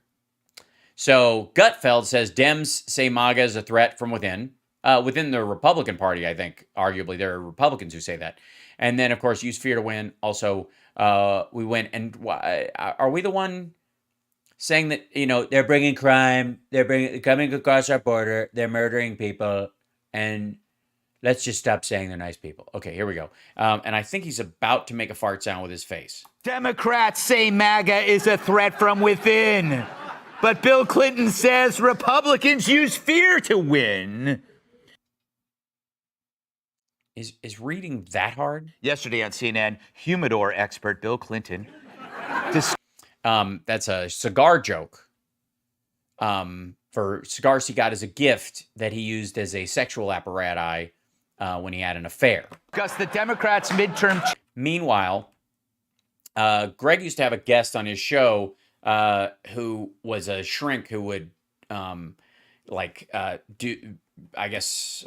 diagnose Democrats from afar. He used to dose and fuck his patients. He lost his license and went to jail. Anyways, you were saying. Chances. I wonder if the Republicans always close well. Why? The Republicans always close well. Why? Because they find some new way to scare the living daylights out of swing voters about something. That's what they did in 2021, where they made critical race theory sound worse than smallpox. Well, it is. All right. Well, I'm just, for the record, I feel both of them I'm not particularly worried about right now, unless Republicans deregulate the world. So he claims Republicans win by scaring voters. Again, that was taken as a punchline. I honestly thought there was going to be a follow-up line to that. I literally thought I've had a twinge of guilt that I interrupted the flow of language, and he was like, well, it is the punchline. No. Voters, which is pretty hypocritical considering he scared Epstein to death. Didn't Epstein party with Trump and die while Trump was president? And really, yeah. 1 second, if I could.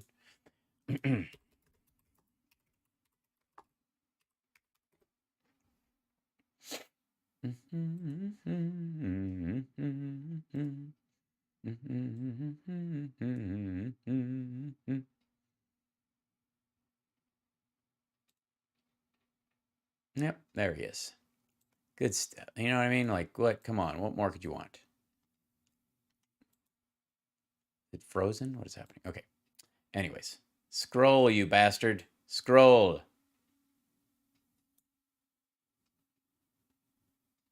I think that's a 1992, Mar-a-Lago. Probably even in an age where this is pre-Viagra, so.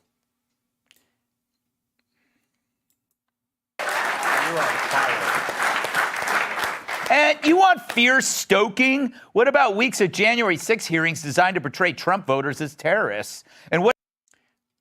Didn't they call themselves domestic terrorists? And by the way, it wasn't Trump voters, fucko. It was the people who attacked the Capitol and the people who told them to attack the Capitol. Again, this is that glomming idea. It's like the all true Scotsman kind of fallacy, which would be, the opposite of the no true Scotsman, is that if they attack one of us, they attack all of us. And all of us are even people who don't agree with us, but that were, in the neighborhood or of thought at the time. What if Joe's horrific speech filmed in front of Dracula's castle? That speech Independence Hall was so scary, Joe would have crapped his pants had he been listening. Well, I will say, Trump has actually done that. What if climate change, abortion, guns, everything the Dems talk about is stoked with fear? Yeah, it's so scary. Who's afraid of taking away women's rights? Why would anyone fear rampant gun dumping? Who gives a shit if the planet burns up? Except, of course, crime. Then it's who cares? I got private security. But it 1 second.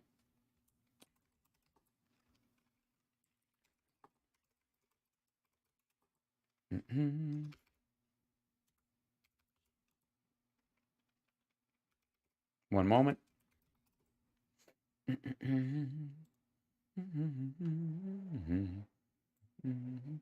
mean this guy?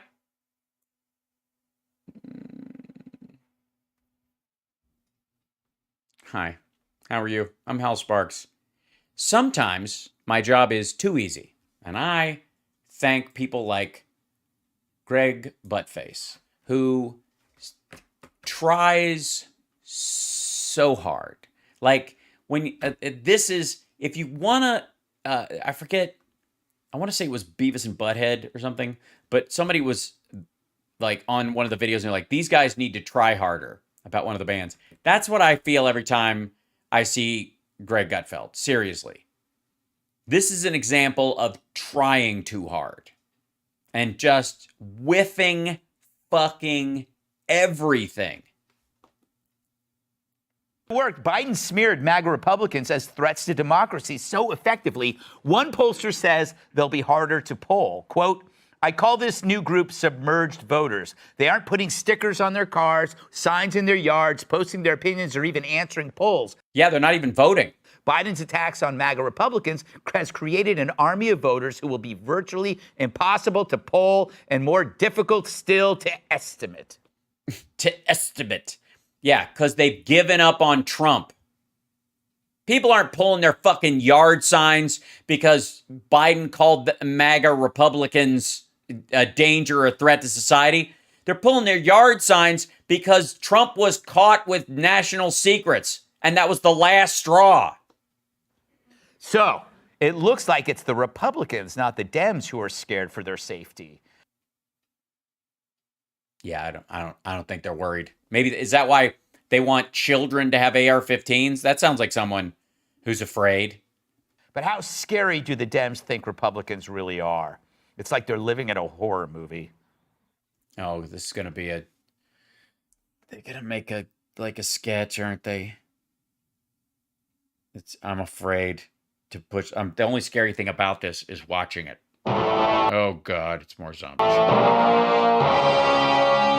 They came from beyond the grave. Oh God. I can't. From beyond space. Oh God. From beyond Twitter. What do you think?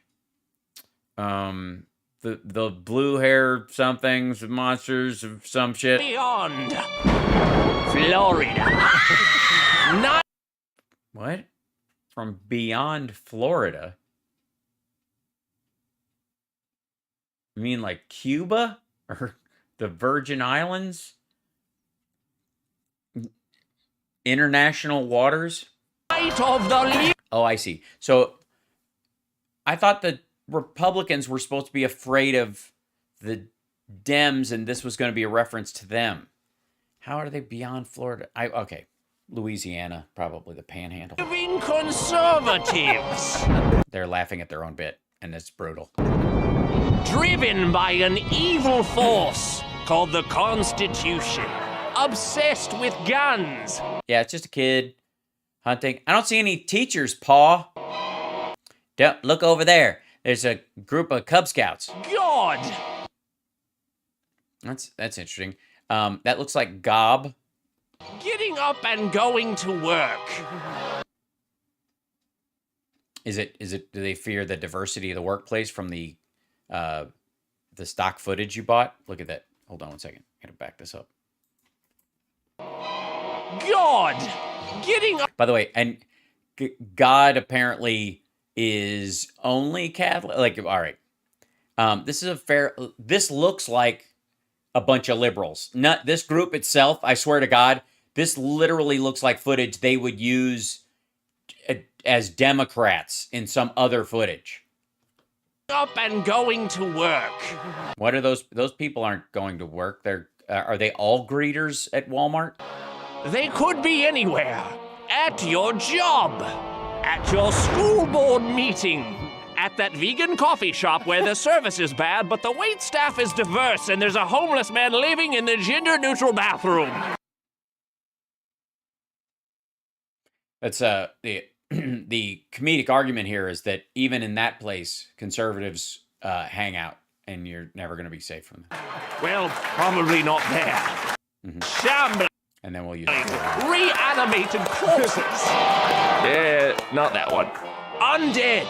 Unmasked. feasting on human brains. And again, are these supposed to be the conservatives or the...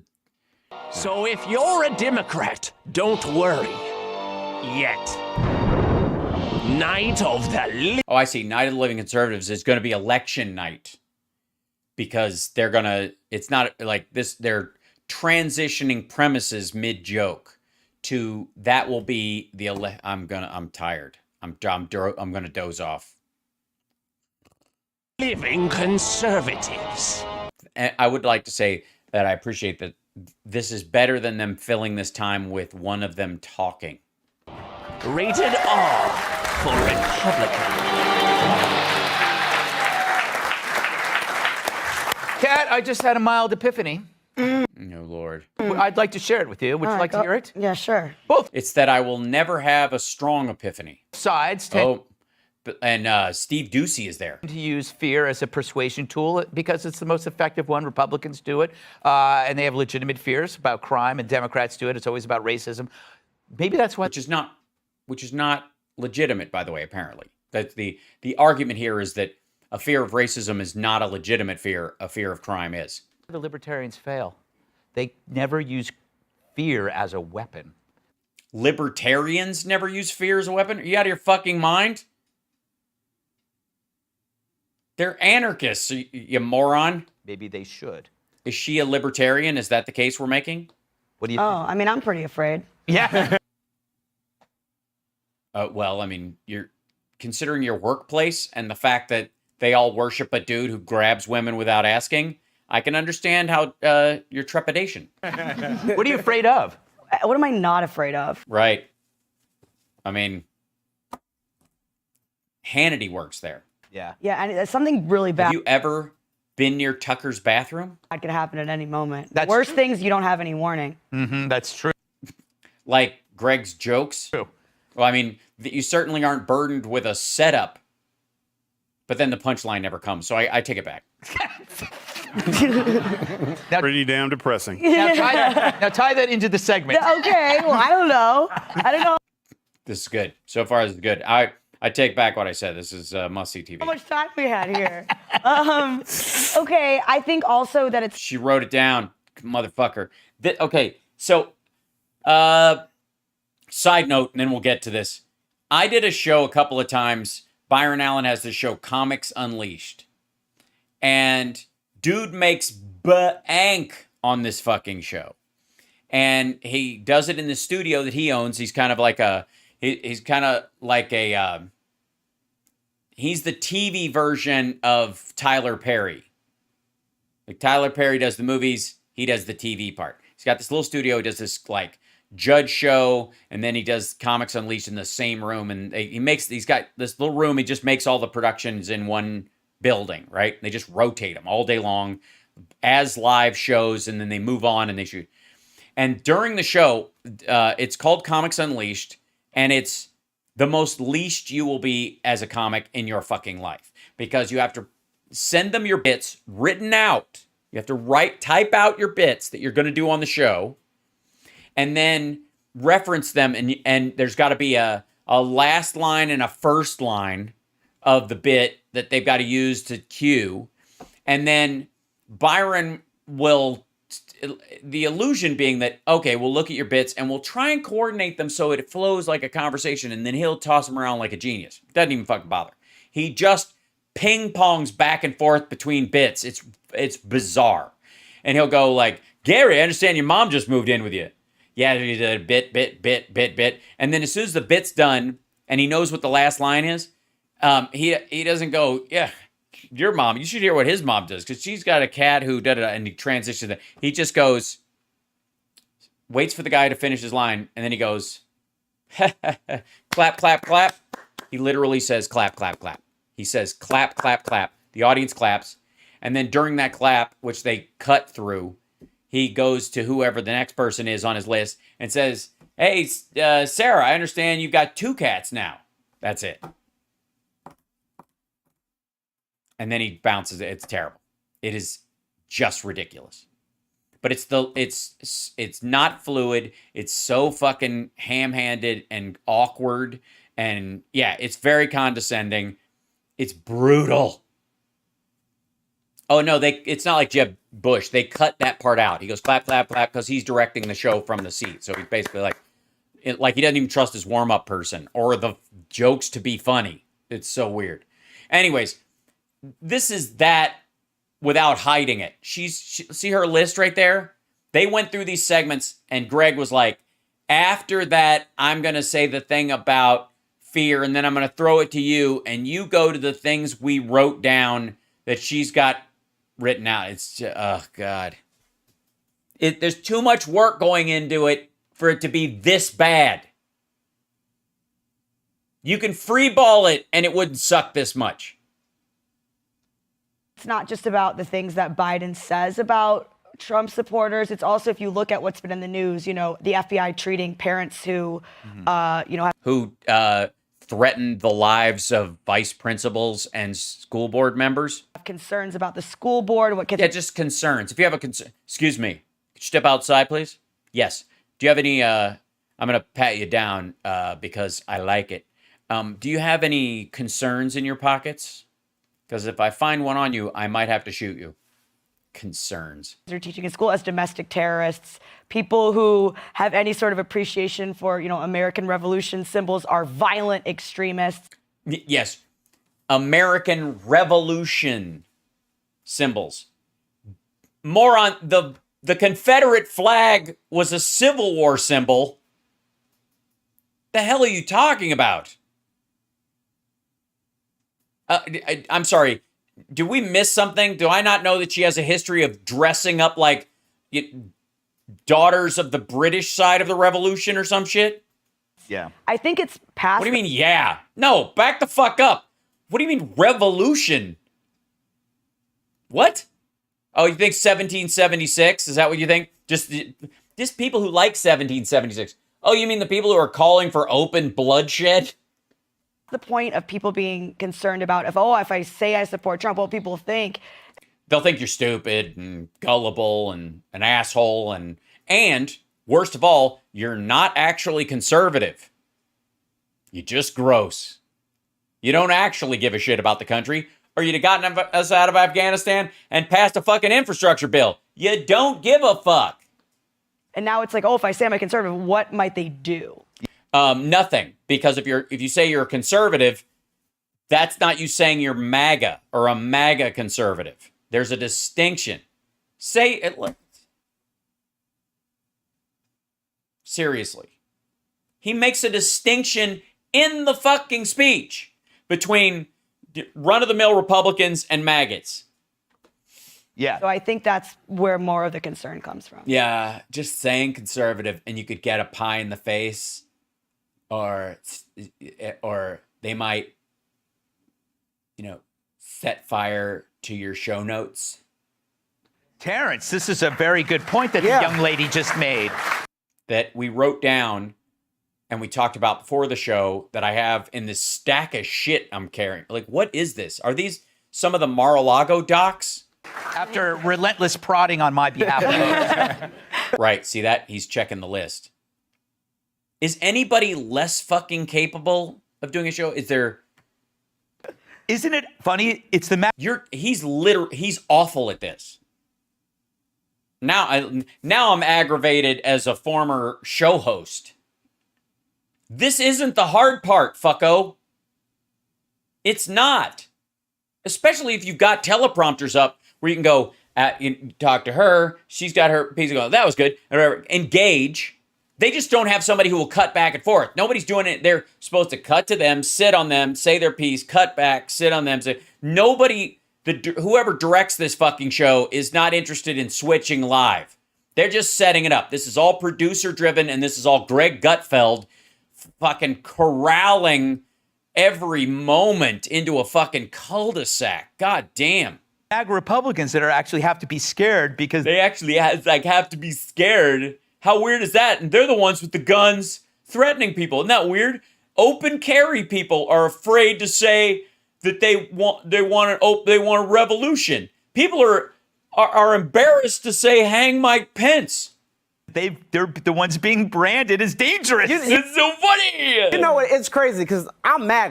Oh, yeah. I'm MAGA, okay? Not really.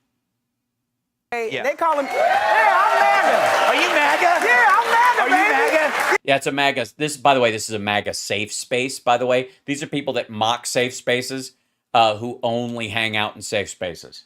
They're literally in this space. That's why they brought him on. Little MAGA over here. But I it's think he's crazy. MAGA. They are calling me a threat. Hold on. What the fuck did he say? What the fuck did Greg say? Little MAGA over here. But I it's think he's crazy. MAGA. They are calling MAGA? You say, I think he's Draga? little MAGA over here. But I it's think he's crazy. MAGA. They are calling me a threat. A MAGA threat. I am 5'4", and I weigh 120 pounds. And I'm a threat. I am scared to play football. Well, just, I mean, if you cheat, I think, or you know, if your idea of playing football is ignoring the rules when your side loses, all right. I am not a threat. Yeah, we're not worried about you, dude. This is crazy, okay? This is crazy. But the Republicans do not have to scare people because the Democrats are scaring the hell out of people with this high inflation, with these high gas prices, Yeah, that's what they're scared of. scaring people with the IRS. Yeah. Yeah, everybody's scared of the and you know what? They're so scared of the IRS that we have to keep reminding people that they hired 87,000 new IRS agents because they were understaffed by 40,000, and there's a new law that taxes billion-dollar companies that are most of them multinationals as well that have subsidiaries in other countries where they might hide other funds, and therefore that you're going to need an army of accountants to get that money. They coming after people for $600. Yes. No, they're not. With pistols. Yeah. No, they're not. It's crazy. It is crazy. The notion that they are is crazy. It is. They are not coming after people with $600 with pistols, unless they are the local police and that person took $600 and it's not there and they also have a pistol. Crazy, Steve. It is crazy. And you know what? I think he's absolutely right. I mean, what is more scary today than a gallon of milk that costs more than a gallon of gas? I like that because I hate milk. You're lactose Disgusting. intolerant. It's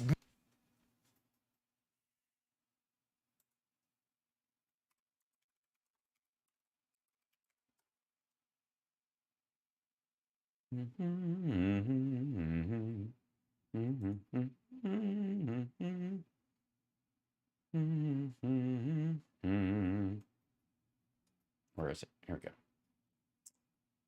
This is what he's referring to. This is, I want to say Target. Hold on. Gallon of milk. Gallon of milk, $3.69. If you're making the case that there's $5, $6, $7, $8 gasoline out there, and that this is actually more than gas, you get my point. Okay, the other thing is, price of milk chart.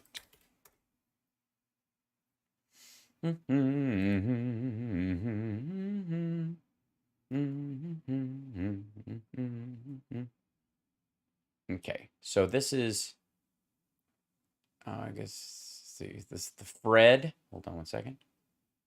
The average milk data, historical 2023 forecast. Here's the whole thing. Where's milk? U.S. dollars, sort of, 1989. Is that by, what's this by? U.S. dollar, for Western Ton, offered trading and contract difference. Okay, here we go. I'm trying to find the milk is going down in price. Here we go. These are our prices. This is where I'm looking in here. This is it by like by the tonnage in hundreds of thousands. So hold on one second. It's 380. So this is the average price. Here you go.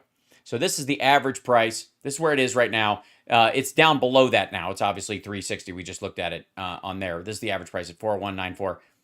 It was at in 2008, right before the crash.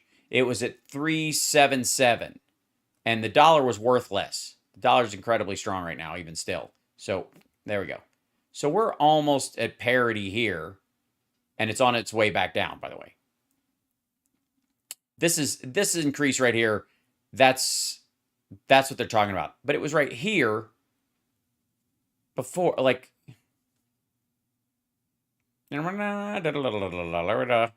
this looks like if you take out all the volatility, this looks like a steady climb versus demand and availability over time. And it's going to go back down. So, and it's cheaper. Apparently gas has gone down. Mucus. Let's be honest. It's cattle mucus. Yeah, there's It's not cattle mucus. It's cattle milk. It's cow milk. It's not. It makes you have mucus if you're lactose sensitive. Oh there's a God. lot of things that scare me more than milk. So good, Automated. Milk, I like I don't know why that's a joke. milk. I'm still trying to grow. I need my vitamin D. Vitamin D isn't what makes you grow in milk. It's the calcium you're talking about and the protein. Never mind. crime. You don't have to scare people. You just have to show what's happening. Absolutely. Whether it's crime or the border or inflation. We just have to talk about these things, and you see the numbers have been going sideways, actually. You know, Bill Clinton is talking about essentially Republicans are going to do it, but ultimately ultimately, we are, and that's exactly what we're doing right now. really know is that Democrats are haunted by the idea of a red wave. Yeah. Whereas Yes, which is very frightening. We're haunted by it. That's why we sell fear. All right. Bill Clinton is haunted by the idea of a blue dress. Why? He served 2 terms. By the way, I would like to point out the fact that Steve Dunces had the only joke on this show so far, and he did it off the cuff. And this is Greg's show where he's supposed to be the funny one. Maybe they're right. Maybe he is the new Bill Maher. Oh. Iris, last word to you. Oh, dear. I'm scary. You are scary. Yeah. Why? I'll whoop your ass. I know you will. Yeah, violence isn't necessarily scary just in the abstract. I'm just saying. Why? What's your intention? And by the way, maybe he's talking to Greg. But here's the difference, though. This is real fear, and that's first world fear. MAGA's first world fear. The Dems live in the first world. Yeah.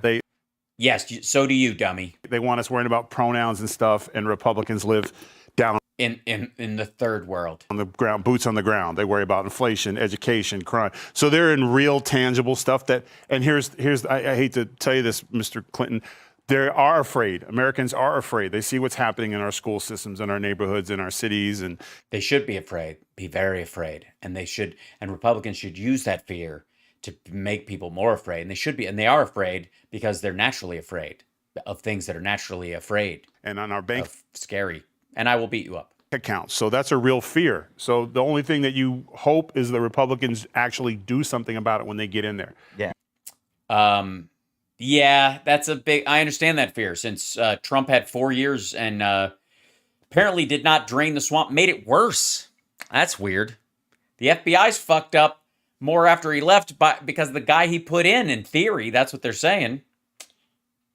And we were still in Afghanistan and the Taliban was kidnapping people and holding them hostage while Trump was president. And Biden just got the last one freed.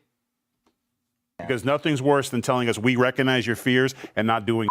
At least you give it to Democrats. They live in space, so it doesn't matter if they do anything or not. Yeah. Well, we are like the Star Trek people. We're working towards actual progress for humankind and getting along with everybody in spite of that fact. Even when even the Klingons are animals, Spock. But we can grow past that. It's true. It's true.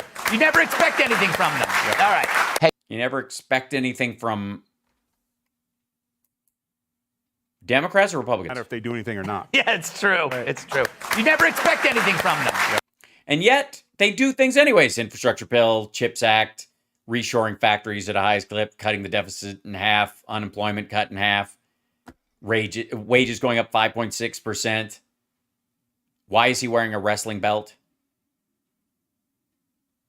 I swear to God, everyone on this panel looks like a Mad Magazine drawing of a Fox guest. And by the way, that's the end of it. And then it cuts to... All right. Hey. All right. Video is a complete waste of time. You're watching HAL SPARKS Mega Worldwide. Look at that. We're already at 5 o'clock. That's zipped by. Can we do another short one real quick? And then I'll be on my way, I promise. Ladies and gentlemen, I give to you... by the way, like and subscribe. Give a thumbs up. Support the show. I'll move past this. Harriet Harrington, this is Liz Harrington, Trump's spokesperson, and Marjorie Taylor Greene on Democrats exploiting COVID and real Jan 6 committee under Republicans. So this is Peter Navarro on a rooftop where he spends most of his time, and Steve Bannon interviewing the three of them. By the way, on mic, live streaming, basically saying their rights of free speech are being denied. What has to happen first is we have to win. Yeah, that's not going to happen. So what do you got? What else do you got? I mean, you're going to need a secondary strategy. And everybody's been talking about, is something going to happen? They're going to try to pull something. I think there's a chance that Republicans will try and pull something. Like you do realize people on the Republican side have been busted with the software from voting machines. So I want to start with MTG and then go to Harrington. And then if we got time, Navarro. And Peter, jump in. Yeah, Peter, they're women, so talk over them. Last night on 60 Minutes, Joe Biden said the pandemic's over. Yeah, but we still have to deal with COVID. It's over as a pandemic. Fucko, you guys are outside in front of the Capitol doing a production. Of course it's over. You're not wearing masks, motherfucker.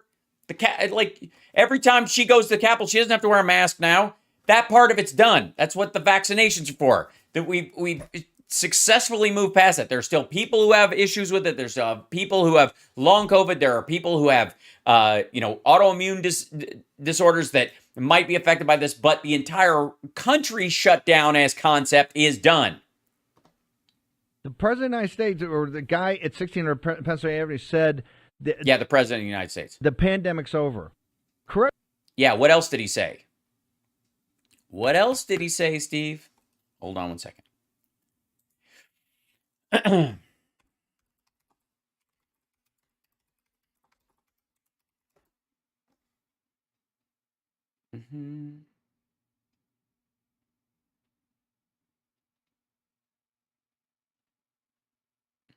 Let's see if I can find the video of it.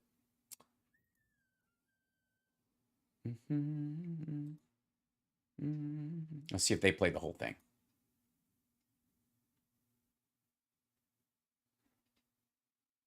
I gotta hold on one second. Waiting for a commercial to clear, and it will take a good amount of time. Now, did Biden say that? Yes. Is that all he said? No. 3, 2, I'm counting down. One more second and doing the thing. There's a video playing, and I don't know why. Doing and bye. Boop, boop, dope. Boop, boop, boop, boop, dope. Here we go. Pause. With 60 Minutes, comments he made about the pandemic led stocks of 3 COVID vaccine makers to plunge. Shares well, what the fuck is Russell Brand going to do videos about now? Falling as much as 9%. CBS's Ed O'Keefe reports from the White House.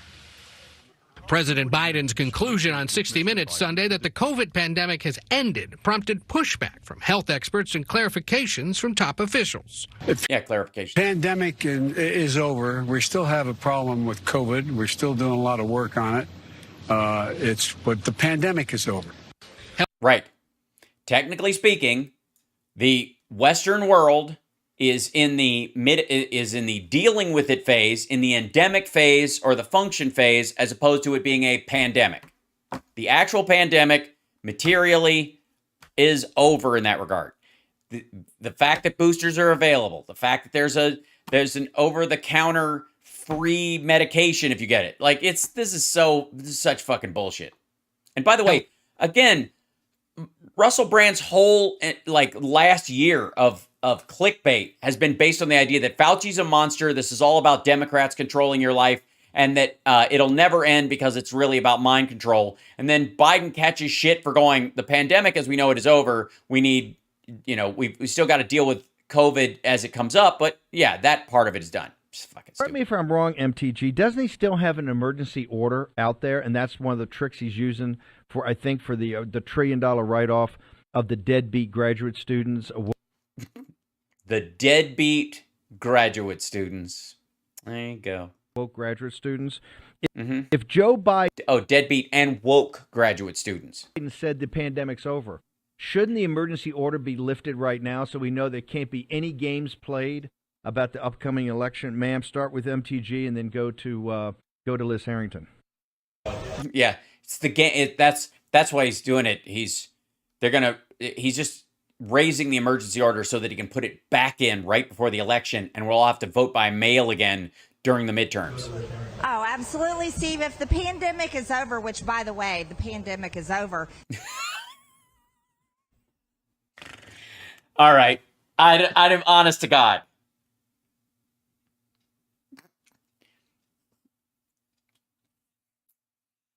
Look at the look on Liz Harrington's face, and look. Oh, God damn it! Oh, so great. Can you think of a better? Start with MTG and then go to. I would have gone to Liz first, and then Peter, and then ended with MTG because it wouldn't have. Go to Liz Harrington. Oh, absolutely, Steve. If the pandemic is over, which, by the way, the pandemic is over, they need to stop vaccinating people in the military and forcing that to happen on. Well, no, because that's the way you keep it from spreading in there. The polio pandemic is over, but we still vaccinate kids against it. What the fuck's the matter with you? Anybody. Anybody. No vaccines for anything. Okay? Pandemic's over, then why does Joe Biden want $22 billion for COVID? So it doesn't come back, fucko. That is absurd. We should be spending $22 billion on the border. Okay, you want to talk about a disease, a dis-ease yeah. Secure our southern border. Right. What did I say? Joe Biden talks out of one side of his mouth saying one thing, and then he talks about the other side of his mouth saying something out, and then he talks about out of his rear end saying whatever he thinks in his crazy brain. All right. Yeah. I'm with you. I recognize that it was an attempt. You tried. But when you can tell when somebody is in the middle of a talking point that's fading and they're like, I'm going to have to pull out the kind of the butt joke part of it, not because they're not taking it seriously, because they need to bail themselves out with scat, essentially. Trump does it when he said bullshit in the Ohio rally. He recognized the crowd was smaller than he wanted it to be. The reactions were lower. And so he's like, bullshit. He knows if he swears at least once, they go crazy. The pandemic is not the issue anymore. No, it's not. And when Biden says it's not the issue anymore, it's the Democrats destroying our country is the issue. Yeah, well, that's what we're running on. And that's what we need to end right now. So Joe Biden does he even know what he's talking about? You just agreed with him. Does he even know? You just agreed with him. Liz, what do you think? Liz, to help me out here, all I can do is agree with Biden about the actual point. Do I even know what I'm saying? No, it's absolutely absurd. I can't This is ridiculous. even believe they trot him out on 60 Minutes. It's embarrassing, and they try to clean it up.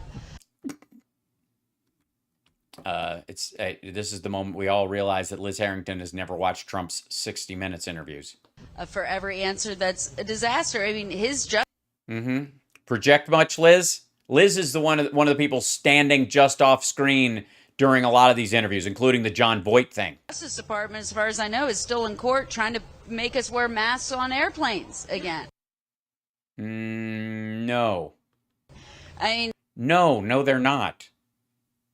Where is that from? Are we're just digging up talking points from 7 months ago? they're From Omicron?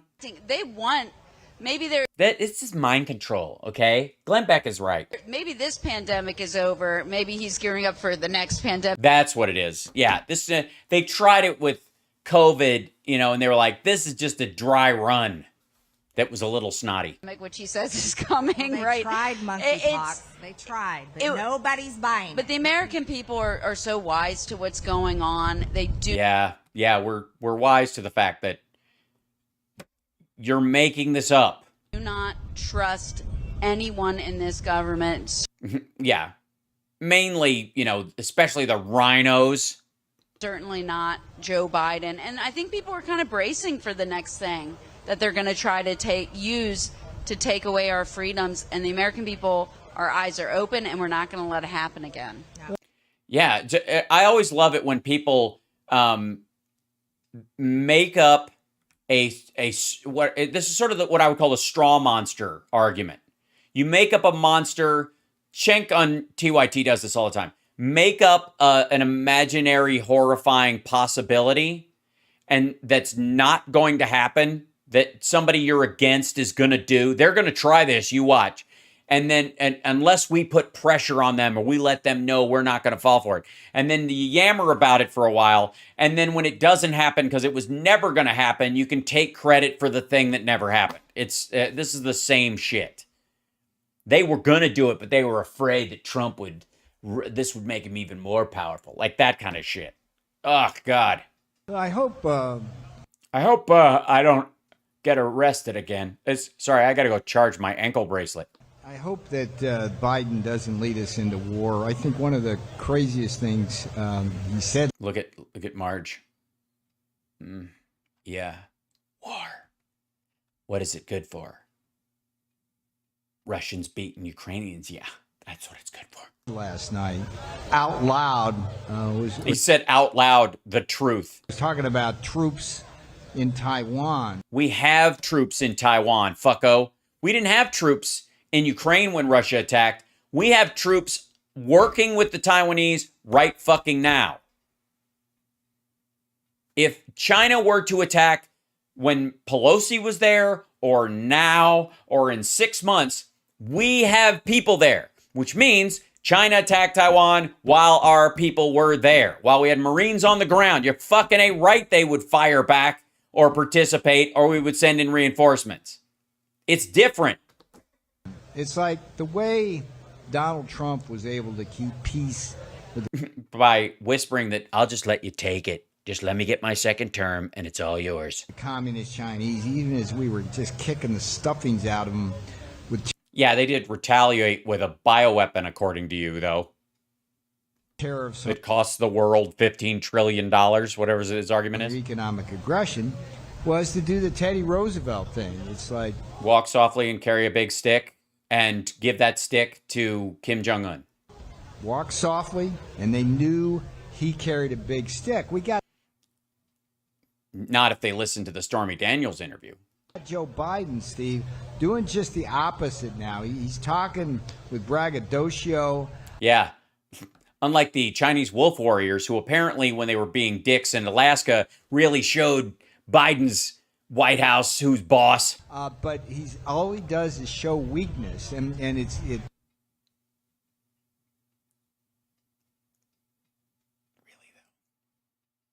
It basically has catalyzed Putin's aggression. It's going to catalyze Xi Jinping's aggression. And I think these... into an ingot of aggression. I will use the stone of aggression to destroy my enemies.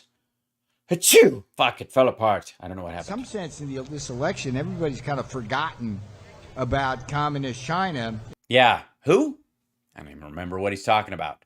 Is that near Vietnam? As an issue, but we have to remember a lot of the problems we're facing at its core, all roads lead back to Beijing. Yeah, and that $17 million that they gave to Trump in one night in that account that he had over there, and he took $15 million out in cash, which is weird for a billionaire. Like, why would you even bother? $17 million to a billionaire? That's chicken shit money. Unless, of course, you're not really a billionaire. Wait a second. I hope I hope we remember that. Yeah, remember communist China bad during the election. Just think about that. Don't think about the infrastructure bill that passed. Pretend we're still in Afghanistan and China's got us by the short and curlies. Pretend it's the summer of 2020 and China has just bought the biggest order of beef, pork, and soybeans in their history while Americans are driving through parking lots picking up groceries because the economy's shut down. Think of it how... In this November election, that we're reminded where that pandemic Yeah, we're going to be reminded, which is... it's a memory based on mime. came from. It came from communist China with the help of Dr. Fauci. Well, let me... Thank you, Steve. Yeah, can I say that? It came from communist China with the help of Dr. Fauci, all right? It wouldn't have come over here if it wasn't for him. And, I mean, obviously fish stinks from the head, so whoever was president, I don't even remember. Let me hang on. Let me go back to what Liz Harrington was saying about Democrats and something. Let me start with MTG and then Liz. But MTG, you have said, and I think you were the first guy when. Yeah, she was the first guy. Congressman MTG was the first guy he does this all the fucking time. He does it so often, I think he's fucking with her. I think he is misgendering her on purpose. I'm not kidding. He laughs in Mike Pillow's face when he knows he's using him for funds. And then he says, he calls her Congressman Green. He says MTG and he says Guy. You're one of the first guys. He does it on fucking purpose. When only Navarro, myself, and a couple of others were still in D.C. on the afternoon of the 20th of January, 2021, when a lot of the other people had left. Are you? Yeah, all the ones who were avoiding subpoenas. When we win with these big margins in the House, and after the unicorn farts liberty right in our face, are you still prepared to move to start the investigations to impeach Joe Biden right off? Oh yeah, of course. I mean, she's going to have to put aside all the bills that actually help her constituents that she's been writing. Obviously, a lot of infrastructure stuff, a lot of trade, a lot of, making her district the sister district of Chechnya, of a small district in Chechnya where machetes are made. But yeah, I mean, she's obviously 2 weeks after she's done with her healthcare plan. Off the bat. Steve, what the fuck else do you think I do? I'm podcasting until then. It's not like, what do you think, I'm on a committee? Oh, absolutely. Yeah. Absolutely. Totally. We have to move and do that. Yeah, we gotta move it. It's absurd not to. Yeah, I mean, it would be a dereliction of duty. I mean, I'm obviously going to have to, I'm gonna have to stop taking all those constituent calls and talking with them about their needs for our district in Georgia and handling those specifically. I'm going to have to put that on the back burner, Steve. Absolutely. The only place that's not popular is right here in this town. The rest of the country... Everywhere I go with Matt Gaetz and children... Everybody wants to impeach Joe Biden. He is a complete and total disaster, from the border to what he did to this country and our military, how he shamed them in Afghanistan.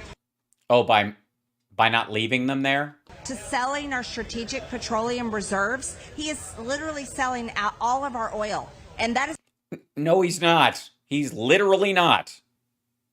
That is such a danger for every single American. That's a national security crisis. Joe Biden should be impeached, and he should be impeached immediately when Republicans take back the House. Well, I'm sold. And to think... Yeah.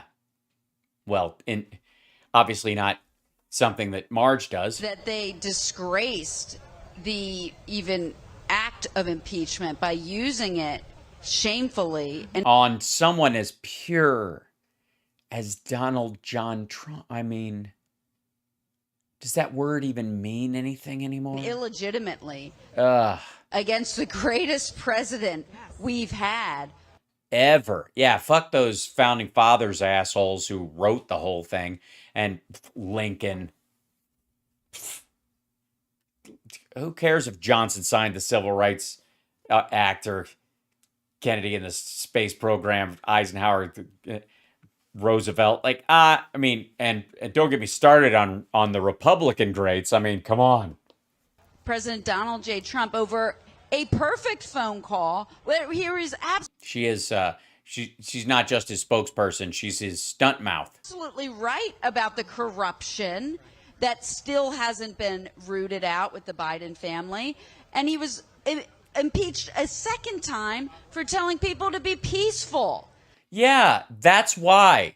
Not gathering them together and then trying to lead a coup against the government by saying, I'm going to go down there with you and we're going to go down there together, and not putting those remarks in his speech because that would have led to more security around the Capitol. To be peaceful and object to an election that we all know was rigged and Yeah, and just in case that objection doesn't work, bring wood and build a gallows, because stolen. And we never got a chance to air the evidence out on Capitol Hill. So yeah, you've aired it everywhere else, and it's the word evidence that was the problem. the idea that for all those things you mentioned, the fact that he's destroyed our border, shipped Wait, did Biden knock down the wall, or was that the wind? illegal aliens all across this country in the middle of the night, breaking our laws. No, actually keeping our laws around asylum seekers and refugees and children especially. The fact that he's self-dealing in China, the fact If he's self-dealing in China, why the fuck would he defend Taiwan? that he's self-dealing in Ukraine. Well, I mean, just he's on the side of democracy, which I think we're all self-dealing when it comes to Ukraine. Sending all of this money over there. Yeah, and God knows what they're doing with it. It's not like they're winning the war. Money laundering, God knows what else.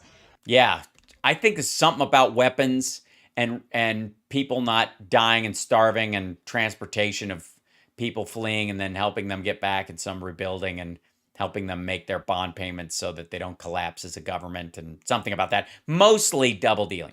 It is such a disgrace. It's a disgrace. It's disgusting, and no one has ever seen anything like this before. I want to cut to Trump in front of a microphone and talking into her earpiece. Say, don't, and nothing like this ever before we've ever seen it. Something like that. Nothing like we've never seen before. You're leaving out like we've never seen before. And nobody's even talking about it. No, you're not talking about it. She's not talking about it. Navarro's not talking. Steve Bannon's not on the air every day talking about it. It's almost as if the rest of us have heard it and found the argument wanting. Except for you and maybe a handful of others. It's Yes, Marge, you're alone in this. Sorry. I mean, you yammer on about it, but nobody's really listening to you. And certainly the worst thing is you talk about it all the time and you're not even convincing anyone. I mean, you're talking about it nonstop. And yet the field of people who believe this bullshit is not expanding. And I have to think, and pardon me if I may, Steve, 1 second, it's got to be your fault. I mean, I hate to kill the messenger here, but if the message is perfect, if it was a perfect phone call, maybe it's the phone's problem. You see what I'm saying? I don't want to. absolutely. Let me offer Liz Yeah, jump in, because we're all starting to doze. To have accountability. MTG. Liz Harrington just brought up something you've been a big advocate of having real January 6th hearings, not the show trials that have epically failed so badly, but yeah, those aren't show trials. Those are not even trials of the people involved. Actually have a real series, a real committee, and I think you volunteered for it, to do January 6th. But on that January 6th, you talk about everything. You talk about Ashley Babbitt. You talk about the intelligence that Nancy Pelosi the intelligence that Nancy Pelosi has and you lack. Had. But particularly, we go back to the. By the way, what was the intelligence that Nancy Pelosi had? What are you talking about? The whole purpose of him removing that line about going down to the Capitol was removed from the written version of the speech so that the Parks Department and the Capitol Police and the mayor's office would not take extra measures for security. They did it on purpose. Beginning, we go back to 3 November. Do you believe that that committee can be set up in the new Congress where we actually adjudicate? Fuckhead, she got elected on the 3rd of November in 2020. If you throw out the election, especially the Georgia election, she has to step down. What you and all the other congressmen and senators were not able to do for those. When you got elected on that date and Trump lost his job. 24 hours, 12 hours in each house, that you would actually have the opportunity to put forward the real information and the real data. She'll say yes, but no. So we can show the entire world that Joe Biden's illegitimate and that those electors must be decertified. Yeah, that'll happen. In an official. Yeah, and if you're riding, a bald eagle that farts red, white, and blue glitter, and eats nothing but American flags and shits freedom, do you think you could fly that right into the dome? Capacity in Congress in a hearing, ma'am. Ma'am. Well, at least he calls her ma'am. I would love to do that, Steve. That would be so awesome. I mean, I can't, but it'd be great.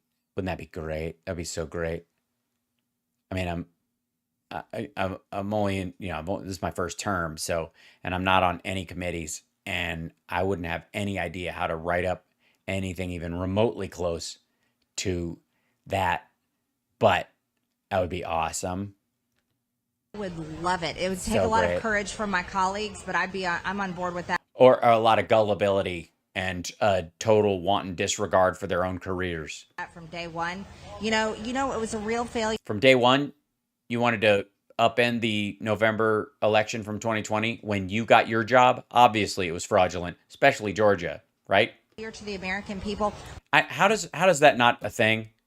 How's not every time she brings this shit up? How's there not somebody just like climb up over that fucking rail and go, moron, you got elected on that election. If it's fraudulent, how can you claim legitimacy as an elected member of Congress?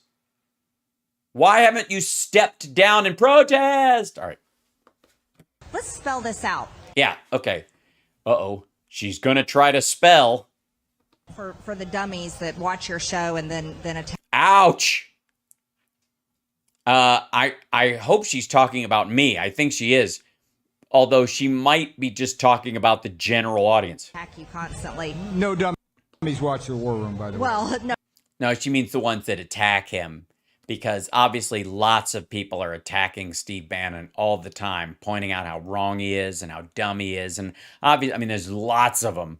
Almost the entire audience. The enemies, they love to watch War Room. The guys on the left. Yeah. No, media matters. Media matters. Hold it. Media. Shut up. We have to interrupt. Shut up. Matters and Mediaite. Media matters and Mediaite watch it nonstop. Oh, they watch it so good. nonstop. They do. Yeah, they do nonstop. Okay, so He's checking his notes. He's already bored. Yeah, keep talking. Next time you want to have her on, no, thank you. Thank you. This is for them. Yeah. The taxpayers pay for the elections. The taxpayers pay for the machines. They pay for the ballots. Right, and we don't want random fuckos who think it didn't go their way breaking into those machines. They pay for the people that work in the elections. No, a lot of them are volunteers. The American people own the elections because the American people are it's a product. The taxpayers. And we have some right to quality control, and we would like it to be modern and up to date. The American people are the voters. Since when? They deserve to have the evidence shown in a congressional hearing. They deserve that. This is or lack thereof, I suppose. It isn't about Republican and Democrat. No, this is the greatest revival for Jesus Christ. She pulls her mask off, and it's Mike Lindell. It's about the American people, and then he pulls his mask off, and he's Marjorie Taylor Greene. That's why Steve Bannon keeps saying dude and guy and shit like that, because it's actually Mike Pillow in drag. They're right to have that shown in a hearing. And then we want to go a step further. I want to go a lot further, actually. Yeah. Steve. I want to. I still have the gallows. Nancy Pelosi, she had the intelligence reports weeks before January 6th saying that there was going to be problems that day, that people had plans. And I want you to know that she pushed them aside. She went and enjoyed Christmas. I'm sure her and Paul had a lot to drink. Then she went and enjoyed New Year's Eve, and I'm sure they had God knows how much to drink. I see, because he had a DUI, and so that means they're both drunks. But seriously, though, she's the one that failed us all, failed the entire country, and because she refused the request of President Trump, who That never happened. This is all a fiction. wanted one of the National Guard there. Yeah, no, he did not. He requested it way No, he did not. ahead of time. No, he did not. This is like a floating lie. This is like, it's a floater. Every time you flush, this lie comes back up. And everybody else agreed with him, but it's Nancy Pelosi. She's number one, target number one for Yikes. January 6th. And this sham committee here, right behind us in this Capitol, they said she is protected. This so-called January 6th committee, where Liz Cheney sold her soul and her whole entire political career, they said Nancy Pelosi is protected, but she will not be protected under a Republican-controlled majority. Well, yeah, especially if it's majority controlled by someone who was in direct phone contact with people who built the gallows on that day. And the allegedly. Committees and the hearings that we're going to do. Nancy Pelosi will not be protected. MTG, it goes a step further. It wasn't that she's off vacationing. I want to know whether there was intention. The only thing that could have stopped the Green Bay sweep, as Steve Bannon called it, the legal counting of the votes under the legal... The only thing that could have stopped it was a mob. They let the mob in on purpose. Protests... Or Mike Pence refusing to see it. Under the Electoral Count Act was exactly what happened. No, actually. Mike Pence didn't buy into that shit. What would have made the Green Bay sweep work is if Mike Pence was in on the plan and did it. The fact that he didn't is exactly why they attacked. I don't know why the fuck they leave that part out other than it's inconvenient and stupid. So, yeah, let's get to the bottom of January 6th. Dude, you were at the bottom. Why did Pelosi leave the perimeter unguarded? Because she didn't think there would actually be an attack, because that's insane. Why was the National Guard so far away that it couldn't respond? And hey, back to the FBI.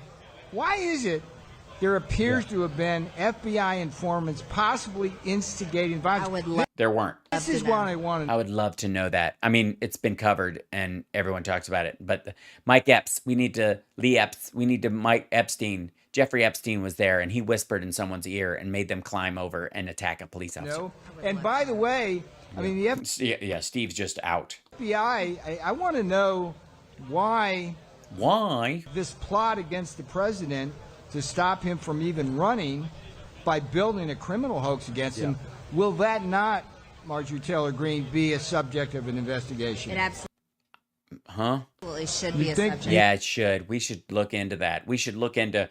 right now, by the way, Trump and all of his lawyers are like, no! You think the Republican Congress will have the courage to do that?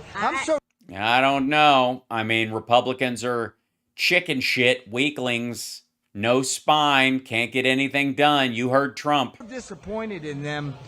Really? Me too. In the past. I mean, Yeah, I know. No infrastructure bill, no health care bill, left us in Afghanistan, never even tried to get us out. Sat through 4 years in of the Trump administration. Of nothing. Watching Lindsey Graham sit on his friggin' gavel, saying he was... Well, I am not surprised to hear a story of Lindsey Graham sitting on his gavel. That's not surprising at all. Obviously, handle up. Was going to do something, never did anything. Never. And nothing ever happened. Just all he did was golf with Trump and defend him everywhere. Happened in the House. Is this going to be different now? They allowed the Russia hoax.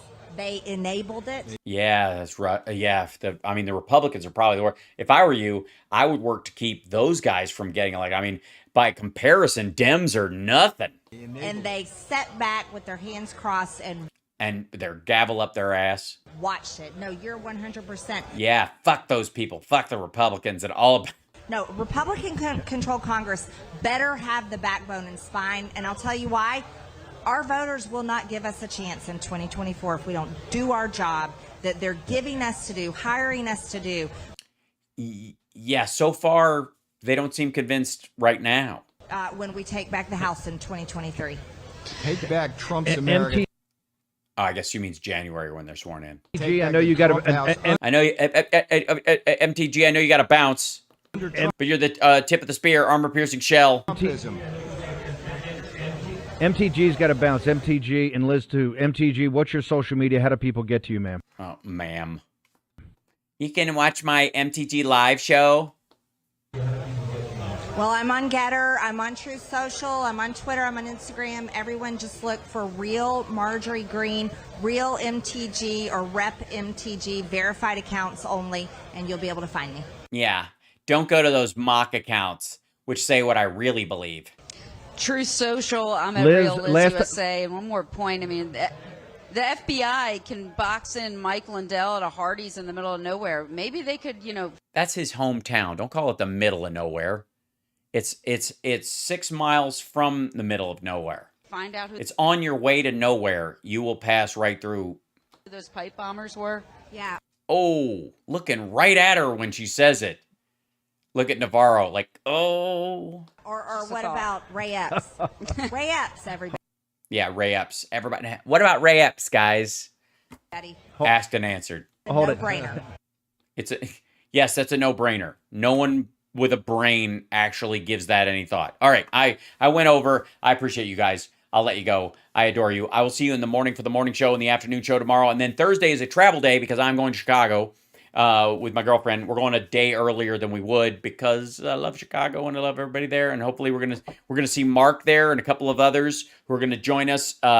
Johnny Million had a show, but it was he thought he had a show on that night, but it was for a different night. So he's going to end up being at Sexy Liberal. I'm going to bring him back for the meet and grope so he can be my stunt grope. And then we're going to set up a little happy hour get together before the show, after sound check for me, with like patrons and stuff in Chicago too. So that'll be fun. And then I get to do the radio show from the actual studio in Chicago, which will be lovely.